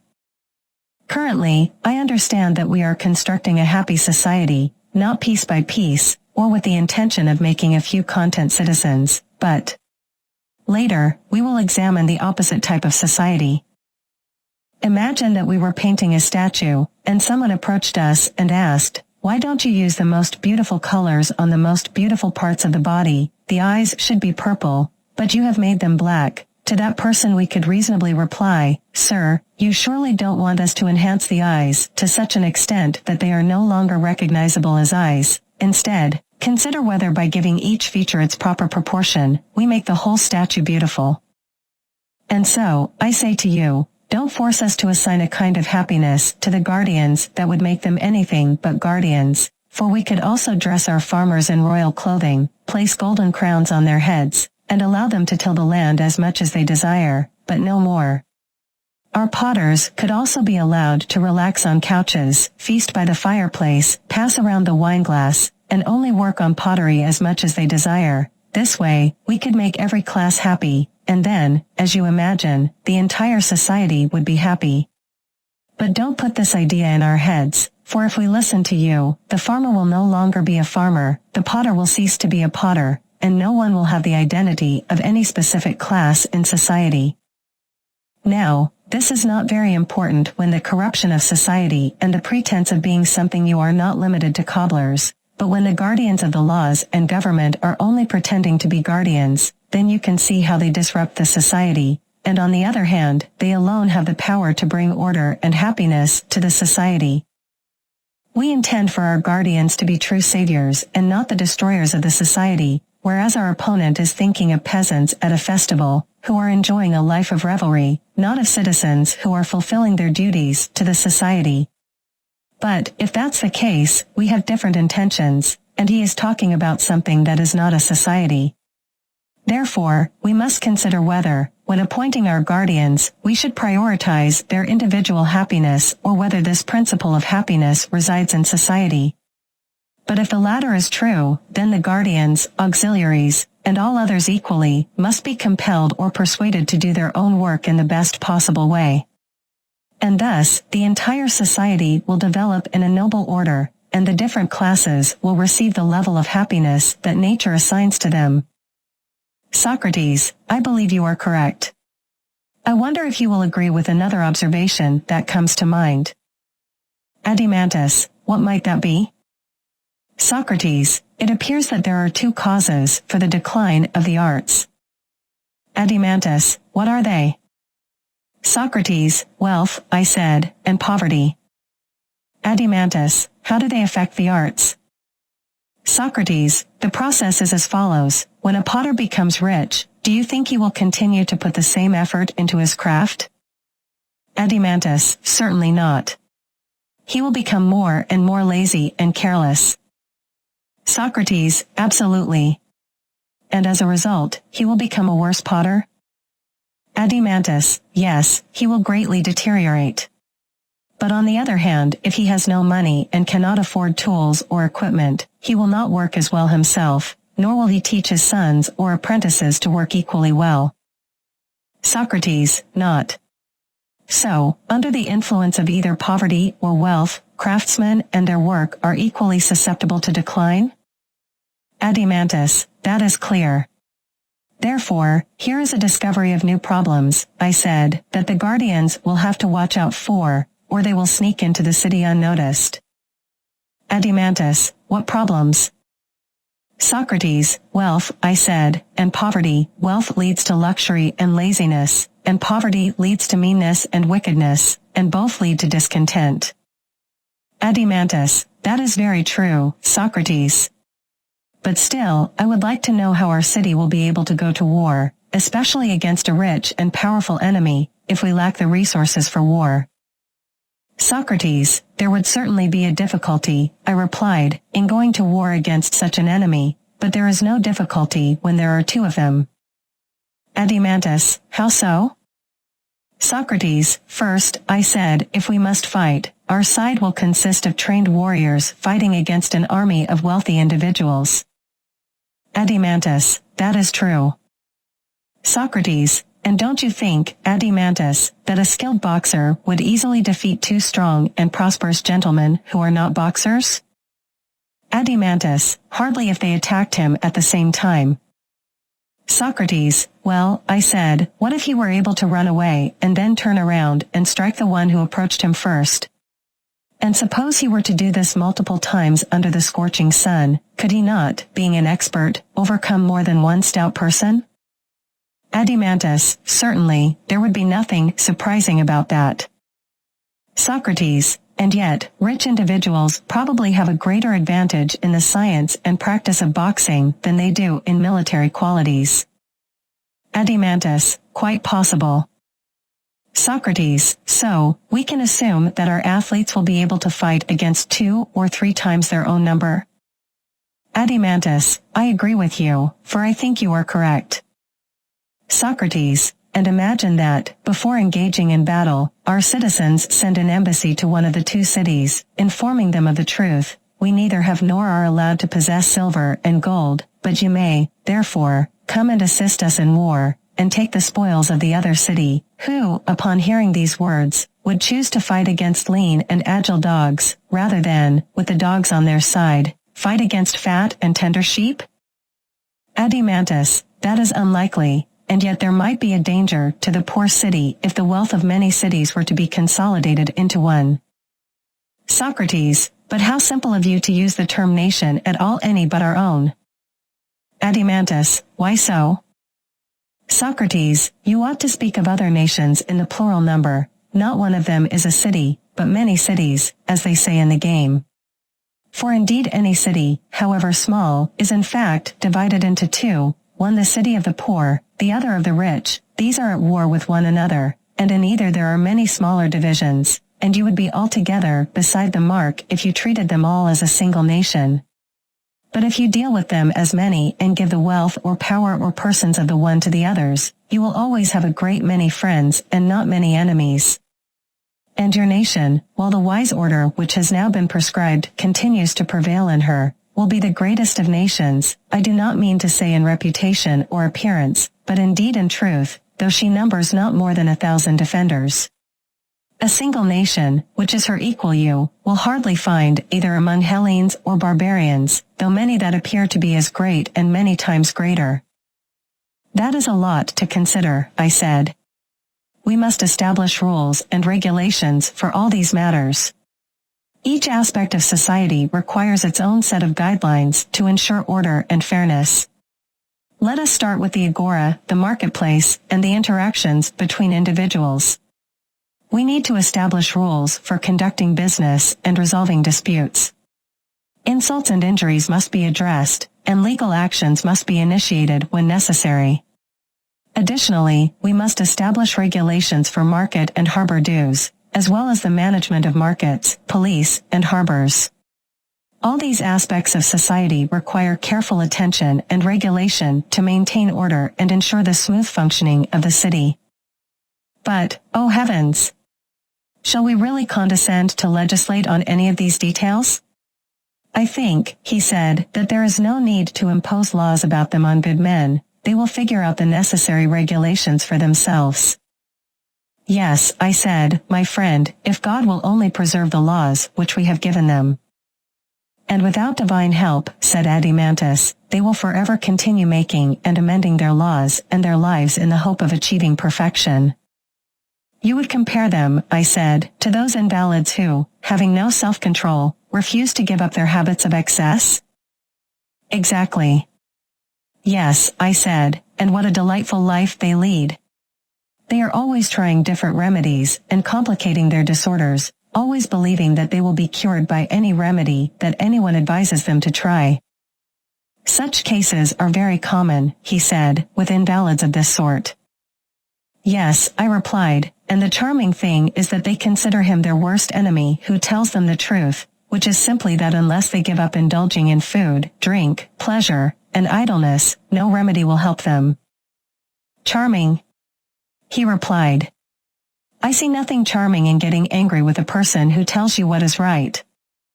These gentlemen, I said, do not seem to be in your good graces. Assuredly not. Nor would you praise the behavior of states, which act like the men whom I was just now describing.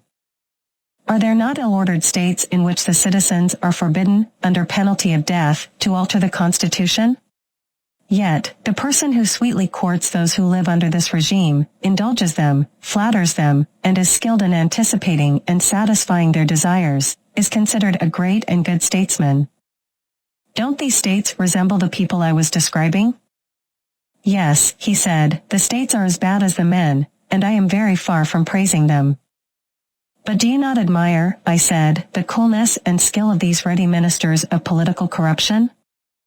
Yes, he said, I do, but not all of them, for some are deluded by the applause of the masses into believing that they are truly statesmen, and these are not to be admired much. What do you mean? I said, you should have more sympathy for them.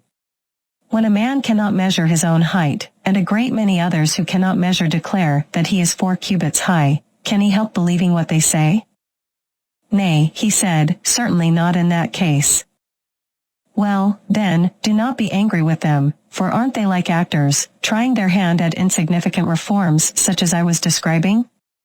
They always believe that by legislating they will put an end to fraud in contracts and other forms of dishonesty, not realizing that they are cutting off the heads of a hydra. Yes, he said, that is just what they are doing.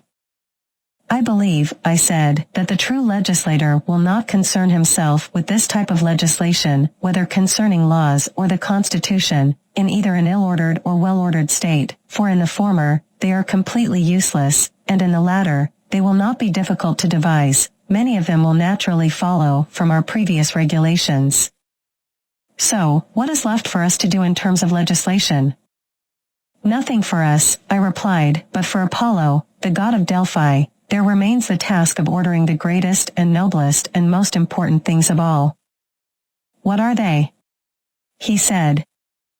The establishment of temples and sacrifices, and the entire worship of gods, demigods, and heroes, also, the organization of burial sites and the rituals that must be observed by those who wish to appease the inhabitants of the underworld.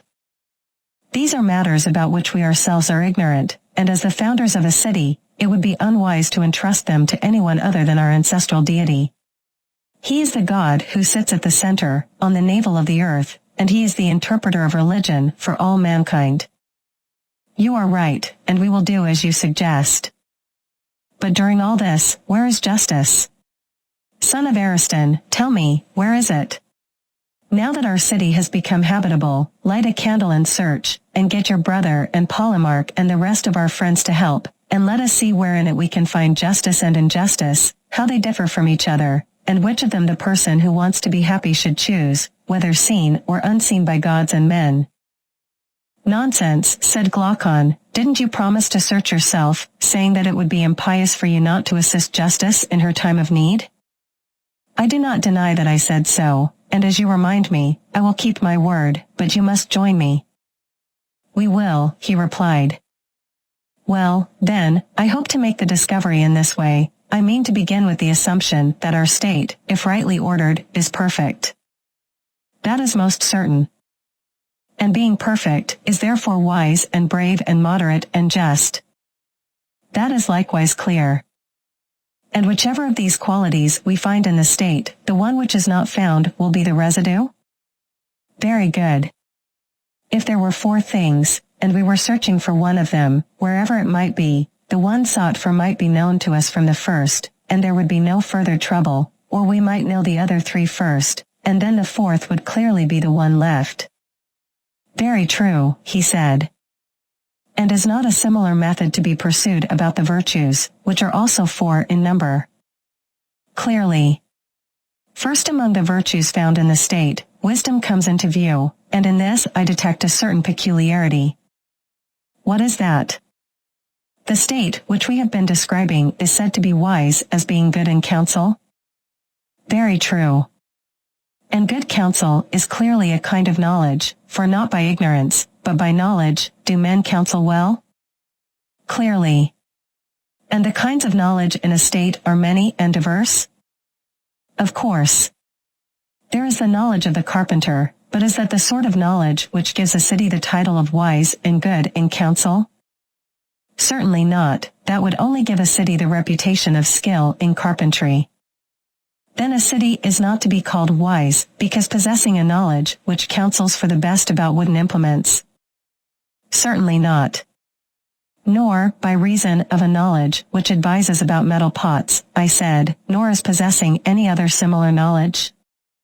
Not by reason of any of them, he said. Nor yet by reason of a knowledge which cultivates the land, that would give the city the name of agricultural? Yes.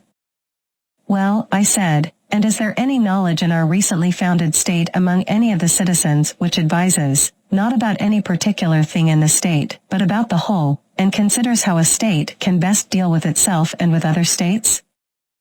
There certainly is. And what is this knowledge, and among whom is it found? I asked. It is the knowledge of the guardians, he replied, and is found among those whom we were just now describing as perfect guardians. And what is the name which the city derives from the possession of this sort of knowledge? The name of good in counsel and truly wise. And will there be in our city more of these true guardians or more smiths? The smiths, he replied, will be far more numerous. Will not the guardians be the smallest of all the classes who receive a name from the profession of some kind of knowledge? Much the smallest. And so, by reason of the smallest part or class, and of the knowledge which resides in this presiding and ruling part of itself, the whole state, being thus constituted according to nature, will be wise, and this, which has the only knowledge worthy to be called wisdom, has been ordained by nature to be of all classes the least. Most true. Thus, then, I said, the nature and place in the state of one of the four virtues has somehow or other been discovered. And, in my humble opinion, very satisfactorily discovered, he replied. Again, I said, there is no difficulty in seeing the nature of courage, and in what part that quality resides which gives the name of courageous to the state. How do you mean? Why, I said, everyone who calls any state courageous or cowardly will be thinking of the part which fights and goes out to war on the state's behalf. No one, he replied, would ever think of any other. The rest of the citizens may be courageous or may be cowardly, but their courage or cowardice will not, as I conceive, have the effect of making the city either the one or the other. Certainly not. The city will be courageous in virtue of a portion of herself which preserves under all circumstances that opinion about the nature of things to be feared and not to be feared in which our legislator educated them, and this is what you term courage. I should like to hear what you are saying once more, for I do not think that I perfectly understand you. I mean that courage is a kind of salvation. Salvation of what? Of the opinion respecting things to be feared, what they are and of what nature, which the law implants through education, and I mean by the words under all circumstances to intimate that in pleasure or in pain, or under the influence of desire or fear, a man preserves, and does not lose this opinion. Shall I give you an illustration? If you please. You know, I said, that dyers, when they want to dye wool for making the true sea purple, begin by selecting their white color first. This they prepare and dress with much care and pains, in order that the white ground may take the purple hue in full perfection. The coloring then continues, and whatever is colored in this manner becomes a permanent color, and no washing either with chemicals or without them can remove the vibrancy. But, when the foundation has not been properly prepared, you will have noticed how poor is the appearance either of purple or of any other color. Yes, he said, I know that they have a faded and ridiculous appearance. Then now, I said, you will understand what our goal was in selecting our soldiers, and educating them in music and physical training. We were creating influences which would prepare them to fully embrace the laws, and their opinions about dangers and every other matter were to be permanently shaped by their upbringing and training, not to be erased by such powerful chemicals as pleasure, more powerful in cleansing the soul than any soap or detergent, or by sorrow, fear, and desire, the most powerful of all other solvents. And this kind of universal saving power of true opinion in accordance with law about real and false dangers I call and argue to be courage, unless you disagree. But I agree, Glaucon replied, for I suppose that you mean to exclude mere uninstructed courage, such as that of a wild animal or of a slave. This, in your opinion, is not the courage which the law ordains, and ought to have another name. Most certainly. Then I may conclude courage to be such as you describe? Why, yes, said I, you may, and if you add the words of a citizen, you will not be far wrong. Later on, if you like, we will continue the examination, but for now we are searching not for courage, but justice, and for the purpose of our investigation, we have said enough. You are right, Glaucon replied. Two virtues remain to be discovered in the state: first, self-control, and then justice, which is the end of our search. Very true. Now, can we find justice without concerning ourselves about self-control? I do not know how that can be achieved, Glaucon said, nor do I desire that justice should be revealed and self-control ignored, and therefore, I wish that you would do me the favor of considering self-control first. Certainly, I replied, I should not be justified in refusing your request. Then consider, Glaucon said. Yes, I replied, I will, and as far as I can currently see, the virtue of self-control has more of the nature of harmony and agreement than the previous one. How so? He asked. Self-control, I replied, is the ordering or controlling of certain pleasures and desires. This is curiously enough implied in the saying of a man being his own master, and other traces of the same notion may be found in language. No doubt, he said. There is something ridiculous in the expression master of himself, for the master is also the servant and the servant the master, and in all these modes of speaking the same person is denoted. Certainly, I replied. The meaning is, I believe, that in the human soul there is a better and also a worse principle, and when the better has the worse under control, then a man is said to be master of himself, and this is a term of praise. But when, owing to evil education or association, the better principle, which is also the smaller, is overwhelmed by the greater mass of the worse, in this case he is blamed and is called the slave of self and unprincipled. Yes, there is reason in that, he agreed. And now, I said, look at our newly created state, and there you will find one of these two conditions realized, for the state, as you will acknowledge, may be justly called master of itself, if the words self-control and self-mastery truly express the rule of the better part over the worse. Yes, I see that what you say is true. Let me further note that the manifold and complex pleasures and desires and pains are generally found in children and women and servants, and in the freemen so-called who are of the lowest and more numerous classes. Certainly, he said. Whereas the simple and moderate desires, which follow reason and are under the guidance of mind and true opinion, are to be found only in a few, and those the best born and best educated. Very true.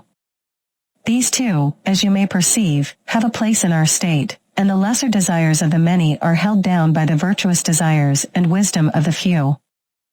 That I perceive, he said. Then if there be any city which may be described as master of its own pleasures and desires, and master of itself, ours may claim such a designation? Certainly, he replied. It may also be called self-controlled, and for the same reasons? Yes. And if there be any state in which rulers and subjects will be agreed as to the question who are to rule, that again will be our state. Undoubtedly. And the citizens being thus agreed among themselves, in which class will self-control be found, in the rulers or in the subjects? In both, as I should imagine, he replied. Do you observe that we were not far wrong in our guess that self-control was a sort of harmony? Why so? Why, because self-control is unlike courage and wisdom, each of which resides in a part only, the one making the state wise and the other valiant, not so self-control, which extends to the whole, and runs through all the notes of the scale, and produces a harmony of the weaker and the stronger and the middle class, whether you suppose them to be stronger or weaker in wisdom or power or numbers or wealth, or anything else. Most truly then may we deem self-control to be the agreement of the naturally superior and inferior, as to the right to rule of either, both in states and individuals. I completely agree with you. And so, I said, we may consider 3 out of the 4 virtues to have been discovered in our state. The last of those qualities which make a state virtuous must be justice, if we only knew what that was. The inference is obvious. The time then has arrived, Glaucon, when, like hunters, we should surround the cover, and look sharp that justice does not steal away, and pass out of sight and escape us, for beyond a doubt, she is somewhere in this country. Watch therefore and strive to catch a sight of her, and if you see her first, let me know. Would that I could. But you should regard me rather as a follower who has just eyes enough to see what you show him. That is about as much as I am good for. Offer up a prayer with me and follow. I will, but you must show me the way. Here is no path, I said, and the forest is dark and perplexing. Still, we must push on. Let's keep going. Here I saw something. Hey! I said, I begin to see a trail, and I believe that we won't let the target escape. Good news, he said. Truly, I said, we are foolish fellows. Why so? Why, my good sir, at the beginning of our investigation, ages ago, there was justice right in front of us, and we never saw her. Nothing could be more ridiculous. Like people who go about looking for what they have in their hands, that was the way with us. We looked not at what we were seeking, but at what was far off in the distance, and therefore, I suppose, we missed her. What do you mean? I mean to say that in reality for a long time past we have been talking about justice, and have failed to recognize her. I grow impatient at the length of your introduction. Well then, tell me, I said, whether I am right or not. You remember the original principle which we were always laying down at the foundation of the state, that one man should practice one thing only, the thing to which his nature was best adapted. Now justice is this principle or a part of it.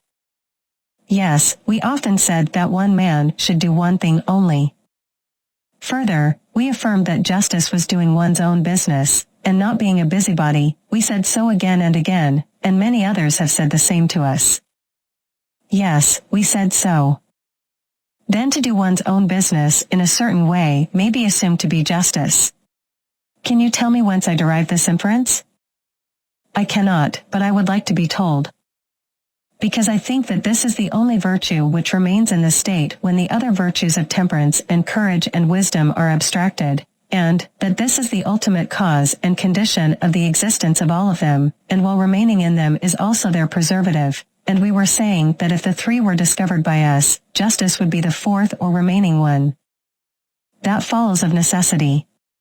If we are asked to determine which of these 4 qualities by its presence contributes most to the excellence of the state, whether the agreement of rulers and subjects, or the preservation in the soldiers of the opinion which the law ordains about the true nature of dangers, or wisdom and watchfulness in the rulers, or whether this other which I am mentioning, and which is found in children and women, slave and freeman, artisan, ruler, subject, the quality, I mean, of every one doing his own work, and not being a busybody, would claim the palm, the question is not so easily answered.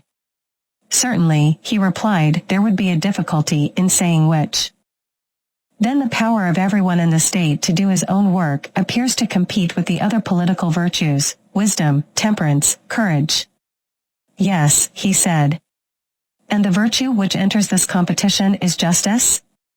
Exactly. Let us look at the question from another point of view. Are not the rulers in a state those to whom you would entrust the office of determining suits at law? Certainly. And are suits decided on any other ground but that a man may neither take what is another's, nor be deprived of what is his own? Yes, that is their principle. Which is a just principle? Yes. Then on this view also justice will be admitted being the having and doing what is a man's own, and belongs to him? Very true. Think, now, and say whether you agree with me or not. Suppose a carpenter to be doing the business of a cobbler, or a cobbler of a carpenter, and suppose them to exchange their tools or their duties, or the same person to be doing the work of both, or whatever be the change, do you think that any great harm would result to the state? Not much. But when the cobbler or any other man whom nature designed to be a traitor, having his heart lifted up by wealth or strength or the number of his followers, or any like advantage, attempts to force his way into the class of warriors, or a warrior into that of legislators and guardians, for which he is unfitted, and either to take the tools or the duties of the other, or when one man is traitor, legislator, and warrior all in one, then I think you will agree with me in saying that this interchange and this meddling of one with another is the ruin of the state. Most true. Seeing then, I said, that there are three distinct classes, any meddling of one with another, or the change of one into another, is the greatest harm to the state, and may be most justly termed evil-doing? Precisely. And the greatest degree of evil-doing to one's own city would be termed by your injustice? Certainly. This then is unfairness, and on the other hand, when the traitor, the helper, and the protector each do their own business, that is fairness, and will make the city fair. I agree with you. We will not, I said, be overly certain yet, but if, on trial, this concept of fairness is confirmed in the individual as well as in the state, there will no longer be any room for doubt. If it is not confirmed, we must have a fresh inquiry. First let us complete the old investigation, which we began, as you remember, under the impression that, if we could previously examine fairness on the larger scale, there would be less difficulty in discerning her in the individual. That larger example appeared to be the state, and accordingly we constructed as good a one as we could, knowing well that in the good state fairness would be found. Let the discovery which we made be now applied to the individual. If they agree, we shall be satisfied, or, if there be a difference in the individual, we will come back to the state and have another trial of the theory. The friction of the two when rubbed together may possibly strike a light in which fairness will shine forth, and the vision which is then revealed we will fix in our souls. That will be in regular course, let us do as you say. Socrates proceeded to ask, when two things, a greater and lesser, are called by the same name, are they similar or dissimilar in so far as they are called the same? Similar, he replied. Socrates continued, the fair person then, if we regard the idea of fairness only, will be like the fair state? He will. Socrates clarified, and a state was thought by us to be fair when the three classes in the state each did their own business, and thought to be moderate and courageous and wise by reason of certain other emotions and qualities of these same classes? True, he said. Socrates then proposed, and so of the individual, we may assume that he has the same three principles in his own soul which are found in the state, and he may be rightly described in the same terms, because he is affected in the same manner? Certainly, he said. Socrates exclaimed, once more then, my friend, we have come upon an easy question, whether the soul has these three principles or not. An easy question. Nay, rather, Socrates, the saying holds that hard is the good.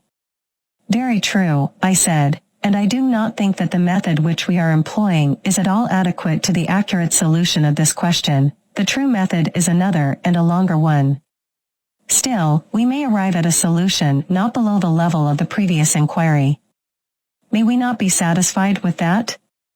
He said, under the circumstances, I am quite content. I too, I replied, shall be extremely well satisfied. Then do not lose hope in pursuing the speculation, he said. Socrates continued, must we not acknowledge, I said, that in each of us there are the same principles and habits which there are in the state, and that from the individual they pass into the state, how else can they come there? Take the quality of passion or spirit, it would be ridiculous to imagine that this quality, when found in states, is not derived from the individuals who are supposed to possess it, e.g., the Thracians, Scythians, and in general, the northern nations, and the same may be said of the love of knowledge, which is the special characteristic of our part of the world, or of the love of money, which may, with equal truth, be attributed to the Phoenicians and Egyptians. Exactly so, he said. There is no difficulty in understanding this. None whatever. But the question is not quite so easy when we proceed to ask whether these principles are three or one, whether, that is to say, we learn with one part of our nature, are angry with another, and with a third part desire the satisfaction of our natural appetites, or whether the whole soul comes into play in each sort of action, to determine that is the difficulty. Yes, he said, there lies the difficulty. Then let us now try and determine whether they are the same or different. How can we? He asked. I replied as follows. The same thing clearly cannot act or be acted upon in the same part or in relation to the same thing at the same time, in contrary ways, and therefore, whenever this contradiction occurs in things apparently the same, we know that they are not the same, but different. Good. For example, I said, can the same thing be at rest and in motion at the same time in the same part? Impossible. Still, I said, let us have a more precise statement of terms, lest we should hereafter fall out by the way. Imagine the case of a man who is standing and moving his hands and his head, and suppose a person to say that one and the same person is in motion and at rest at the same moment. To such a mode of speech we should object and should rather say that one part of him is in motion while another is at rest. Very true. And suppose the objector to refine still further, and to draw the nice distinction that not only parts of tops, but whole tops, when they spin round with their pegs fixed on the spot, are at rest and in motion at the same time, and he may say the same of anything which revolves in the same spot, his objection would not be admitted by us, because in such cases things are not at rest and in motion in the same parts of themselves. We should rather say that they have both an axis and a circumference, and that the axis stands still, for there is no deviation from the perpendicular, and that the circumference goes round. But if, while spinning, the axis leans either to the right or left, forwards or backwards, then in no perspective can they be at rest. That is the correct way of describing them, he replied. Then none of these objections will confuse us or lead us to believe that the same thing at the same time, in the same part or in relation to the same thing, can act or be acted upon in contrary ways. Certainly not, according to my way of thinking. Yet, I said, that we may not be compelled to examine all such objections, and prove at length that they are untrue. Let us assume their absurdity, and go forward on the understanding that hereafter, if this assumption turns out to be untrue, all the consequences which follow shall be withdrawn. Yes, he said, that will be the best way. Well, I said, would you not allow that agreement and disagreement, want and dislike, attraction and repulsion, are all of them opposites, whether they are regarded as active or passive, for that makes no difference in the fact of their opposition? Yes, he said, they are opposites. Well, I said, addressing my companion, hunger, thirst, and desires in general, as well as willingness and wishing, can all be categorized as we have discussed earlier. Would you agree that when someone desires something, their soul is seeking after that object of desire? Or that they are drawing that desired thing towards themselves?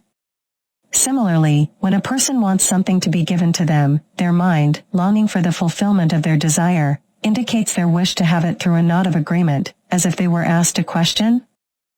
Very true, my companion replied. And what about unwillingness, dislike, and the absence of desire?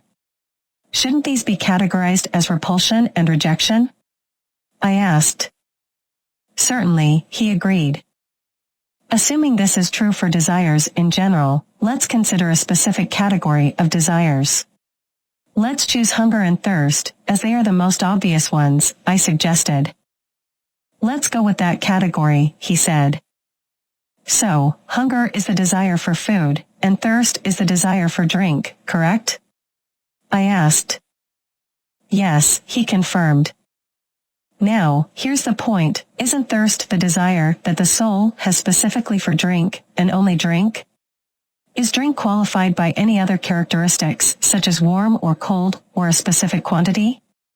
But if the thirst is accompanied by heat, then the desire is for cold drink.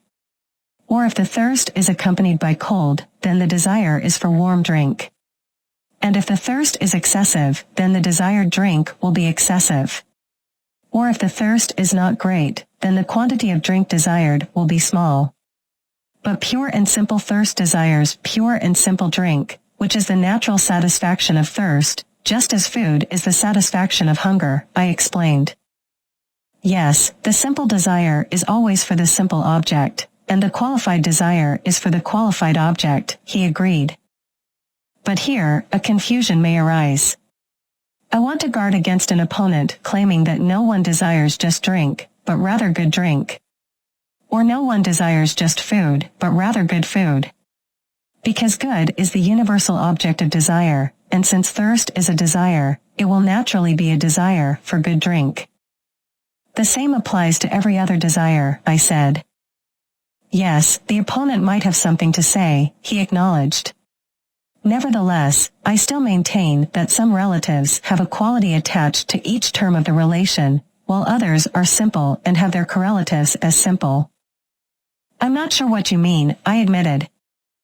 Well, you know that the greater is relative to the lesser, right? He asked. Certainly, I replied. And the much greater is relative to the much lesser, he continued. Yes, I agreed. And the sometimes greater is relative to the sometimes lesser, and the greater that is to be is relative to the lesser that is to be, he asked. Certainly, I said. And the same applies to more and less, and other correlative terms like double and half, or heavier and lighter, swifter and slower, hot and cold, and any other relatives. This is true for all of them, isn't it? He questioned. Yes, I confirmed. And doesn't the same principle apply to the sciences? The object of science is knowledge, assuming that to be the true definition. But the object of a specific science is a particular kind of knowledge. For example, the science of house building is a kind of knowledge that is defined and distinguished from other kinds, and therefore called architecture, he explained. Certainly, I agreed. And it has this particular quality because it has an object of a specific kind. This is true for other arts and sciences as well, he continued. Now, if I have made myself clear, you will understand my original meaning when I spoke about relatives. My meaning was that if one term of a relation is taken alone, the other is also taken alone. If one term is qualified, the other is also qualified. I don't mean to say that relatives cannot be disparate, or that the science of health is healthy, or that the science of disease is necessarily diseased, or that the sciences of good and evil are therefore good and evil. But when the term science is no longer used in an absolute sense but has a qualified object like the nature of health and disease, it becomes defined and is called not just science, but the science of medicine, I clarified. I understand completely, and I agree with you, he said. Wouldn't you say that thirst is one of these essentially relative terms, clearly having a relation? I asked. Yes, thirst is relative to drink, he replied. And a certain kind of thirst is relative to a certain kind of drink. But thirst taken alone is neither of much nor little, nor of good nor bad, nor of any specific kind of drink, but simply of drink. I questioned. Certainly, he agreed. So, the spirit of a thirsty person, insofar as they are thirsty, desires only drink. That is what they long for and try to obtain, I stated. That is clear, he said. And if we suppose something that pulls a thirsty soul away from drink, that must be different from the thirsty principle that draws them towards drink. Because, as we previously mentioned, the same thing cannot simultaneously act in contrary ways about the same thing, I pointed out. Impossible, he agreed. Just like you can't say that the hands of an archer push and pull the bow at the same time. Instead, one hand pushes and the other pulls, I explained. Exactly, he replied. And is it possible for a person to be thirsty but unwilling to drink? I asked. Yes, it happens frequently, he said. In such a case, what can we say? Would you not say that there is something in the soul urging a person to drink, and something else forbidding them, which is different and stronger than the urging principle? I proposed. I would say so, he agreed. And the principle of forbidding is derived from reason, and that which commands and attracts comes from passion and desire? Clearly. Then we can assume that they are two different principles, the one with which a person reasons, we can call the rational principle of the soul, and the other, with which he loves and hungers and thirsts and feels the fluttering of any other desire, can be called the irrational or appetitive principle, the ally of various pleasures and satisfactions. Yes, we can assume that they are different. So, let us finally determine that there are two principles existing in the soul. And what about passion, or spirit? Is it a third principle, or is it related to one of the previous ones? I would say it is related to desire. Well, there is a story that I remember hearing, and in which I believe. The story is that Leontius, the son of Glaucon, coming up one day from the Piraeus, under the north wall on the outside, saw some dead bodies lying on the ground at the place of execution. He felt a desire to see them, and a dread and abhorrence of them. For a time, he struggled and covered his eyes, but eventually, the desire got the better of him. He forced his eyes open and ran up to the dead bodies, saying, "Look, you wretches, take your fill of the fair sight." "I have heard the story myself," he said. The moral of the tale is that anger at times goes to war with desire, as though they were two distinct things. "Yes, that is the meaning," he said. And are there not many other cases in which we observe that when a person's desires violently prevail over their reason, they revile themselves and are angry at the violence within them? In this struggle, which is like the struggle of factions in a state, their spirit is on the side of their reason. But for the passionate or spirited element to take part with the desires when reason decides that it should not be opposed, is something that I believe you never observed occurring in yourself, nor, as I would imagine, in anyone else? Certainly not. Suppose that a person thinks they have wronged another.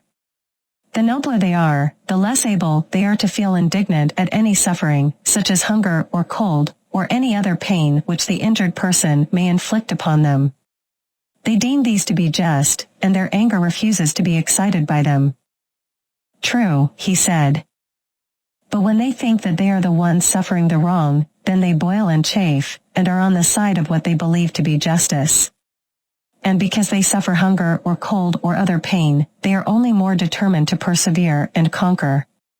Their noble spirit will not be quelled until they either slay or are slain, or until they hear the voice of the shepherd, that is, reason, bidding their dog bark no more."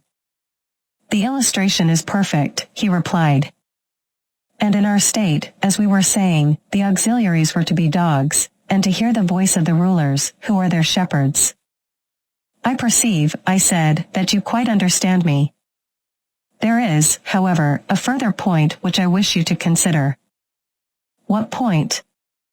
"You remember that passion or spirit appeared at first sight to be a kind of desire, but now we should say quite the contrary. For in the conflict of the soul, spirit is on the side of the rational principle." "Most assuredly." But a further question arises, is passion different from reason also, or is it only a kind of reason? In the latter case, instead of three principles in the soul, there will only be two, the rational and the concupiscent. Or rather, as the state was composed of three classes, traitors, auxiliaries, counselors, may there not be in the individual soul a third element which is passion or spirit, and when not corrupted by bad education, is the natural ally of reason? "Yes, there must be a third element," he said. "Yes," I replied, "if passion, which has already been shown to be different from desire, turns out also to be different from reason. But that is easily proved. We may observe even in young children that they are full of spirit almost as soon as they are born, whereas some of them never seem to attain to the use of reason, and most of them attain it late enough." "Excellent," I said. "And you may see passion equally in brute animals, which is a further proof of the truth of what you are saying. And we may once more appeal to the words of Homer, which have already been quoted by us. He smote his breast, and thus rebuked his soul, for in this verse, Homer has clearly supposed the power which reasons about the better and worse to be different from the unreasoning anger which is rebuked by it." "Very true," he said. "And so, after much discussion, we have reached an agreement that the same principles which exist in the state also exist in the individual, and that there are three of them." "Exactly." "Must we not then infer that the individual is wise in the same way, and by virtue of the same quality that makes the state wise?" "Certainly." Also, the same quality that constitutes courage in the state constitutes courage in the individual, and both the state and the individual bear the same relation to all the other virtues. Assuredly. And the individual will be acknowledged by us to be just in the same way in which the state is just? That follows, of course. We cannot but remember that the justice of the state consisted in each of the three classes doing the work of its own class. We are not very likely to have forgotten, he said. We must remember that the person in whom the different qualities of their nature are working will be just and will do their own work, right? Yes, we must remember that too.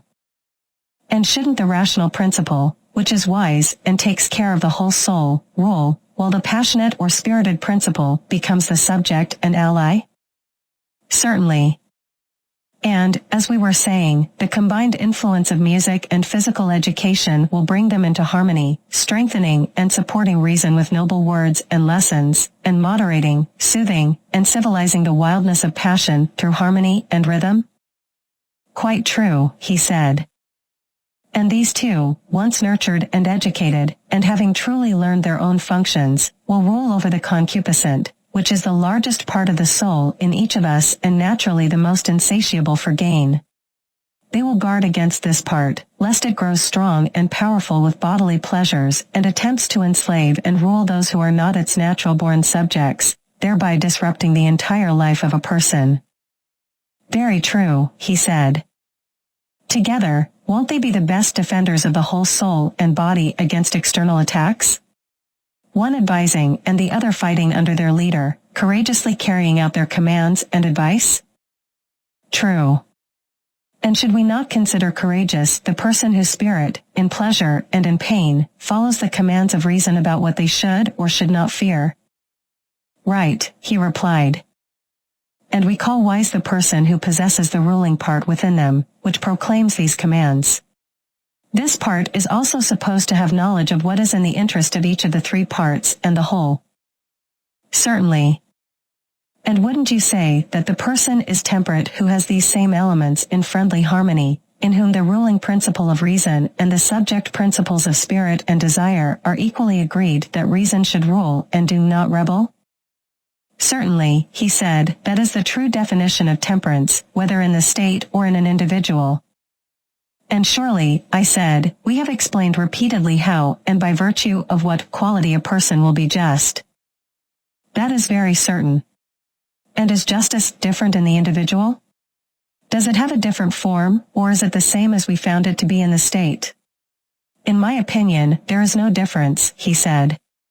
Because, if we still have any doubts, a few common examples will prove the truth of what I am saying. What kind of examples do you mean? I asked. If we are asked, must we not admit that the just state, or the person who is trained in the principles of such a state, will be less likely than the unjust person to steal a deposit of gold or silver? Would anyone deny this? No one, he replied. Will the just person or citizen ever commit sacrilege, theft, or treachery against their friends or their country? Never. Will they ever break a promise or agreement? Impossible. Will they be less likely to commit adultery or dishonor their parents or neglect their religious duties? No one. And the reason is that each part of them is doing its own business, whether ruling or being ruled? Exactly so. Are you satisfied, then, that justice is the quality that makes such people and such states, or do you hope to discover something else? Not I, indeed. Then our dream has come true, and the suspicion we had at the beginning of our work of constructing a just state, that some divine power must have guided us to a primary form of justice, has now been confirmed? Yes, certainly. And the division of labor that required the carpenter, the shoemaker, and the rest of the citizens to do their own work and not someone else's was a representation of justice, and for that reason, it was useful? Clearly. But in reality, justice was as we described it, concerned not with the outward appearance of a person, but with the inner self, which is the true self and concern of a person. The just person does not allow the different elements within them to interfere with each other or to do the work of others. They organize their own inner life and are their own master and law, at peace with themselves. And when they have harmonized the three principles within them, which can be compared to the higher, lower, and middle notes of a musical scale, and the intervals in between, when they have harmonized all these and are no longer divided but have become one completely temperate and perfectly balanced nature, then they proceed to act, if they have to, whether in matters of property, or in taking care of their body, or in some political or personal affair. They always consider and call actions that preserve and cooperate with this harmonious condition just and good, and the knowledge that governs it wisdom. And they call any action that disrupts this condition unjust, and the opinion that governs it ignorance. You have spoken the truth, Socrates. Very well, and if we were to say that we have discovered the just person and the just state, and the nature of justice in each of them, we would not be lying? Most certainly not. May we say so, then? Let us say so. And now, I said, let's consider injustice. Clearly. Mustn't injustice be a conflict that arises among the three principles? A meddling, interference, and uprising of a part of the soul against the whole? An assertion of unlawful authority made by a rebellious subject against a true ruler, of whom they are the natural subject. What is all this confusion and delusion but injustice, intemperance, cowardice, ignorance, and every form of vice? Exactly so. And if the nature of justice and injustice is known, then the meaning of acting unjustly and being unjust, or, again, of acting justly, will also be perfectly clear? What do you mean, he said. Perfectly clear? Why, I said, they are like disease and health, being in the soul, just what disease and health are in the body. How so, he said. Why, I said, that which is healthy causes health, and that which is unhealthy causes disease. Yes. And just actions cause justice, and unjust actions cause injustice? That is certain. And the creation of health is the institution of a natural order and government of one by another in the parts of the body, and the creation of disease is the production of a state of things at variance with this natural order? True.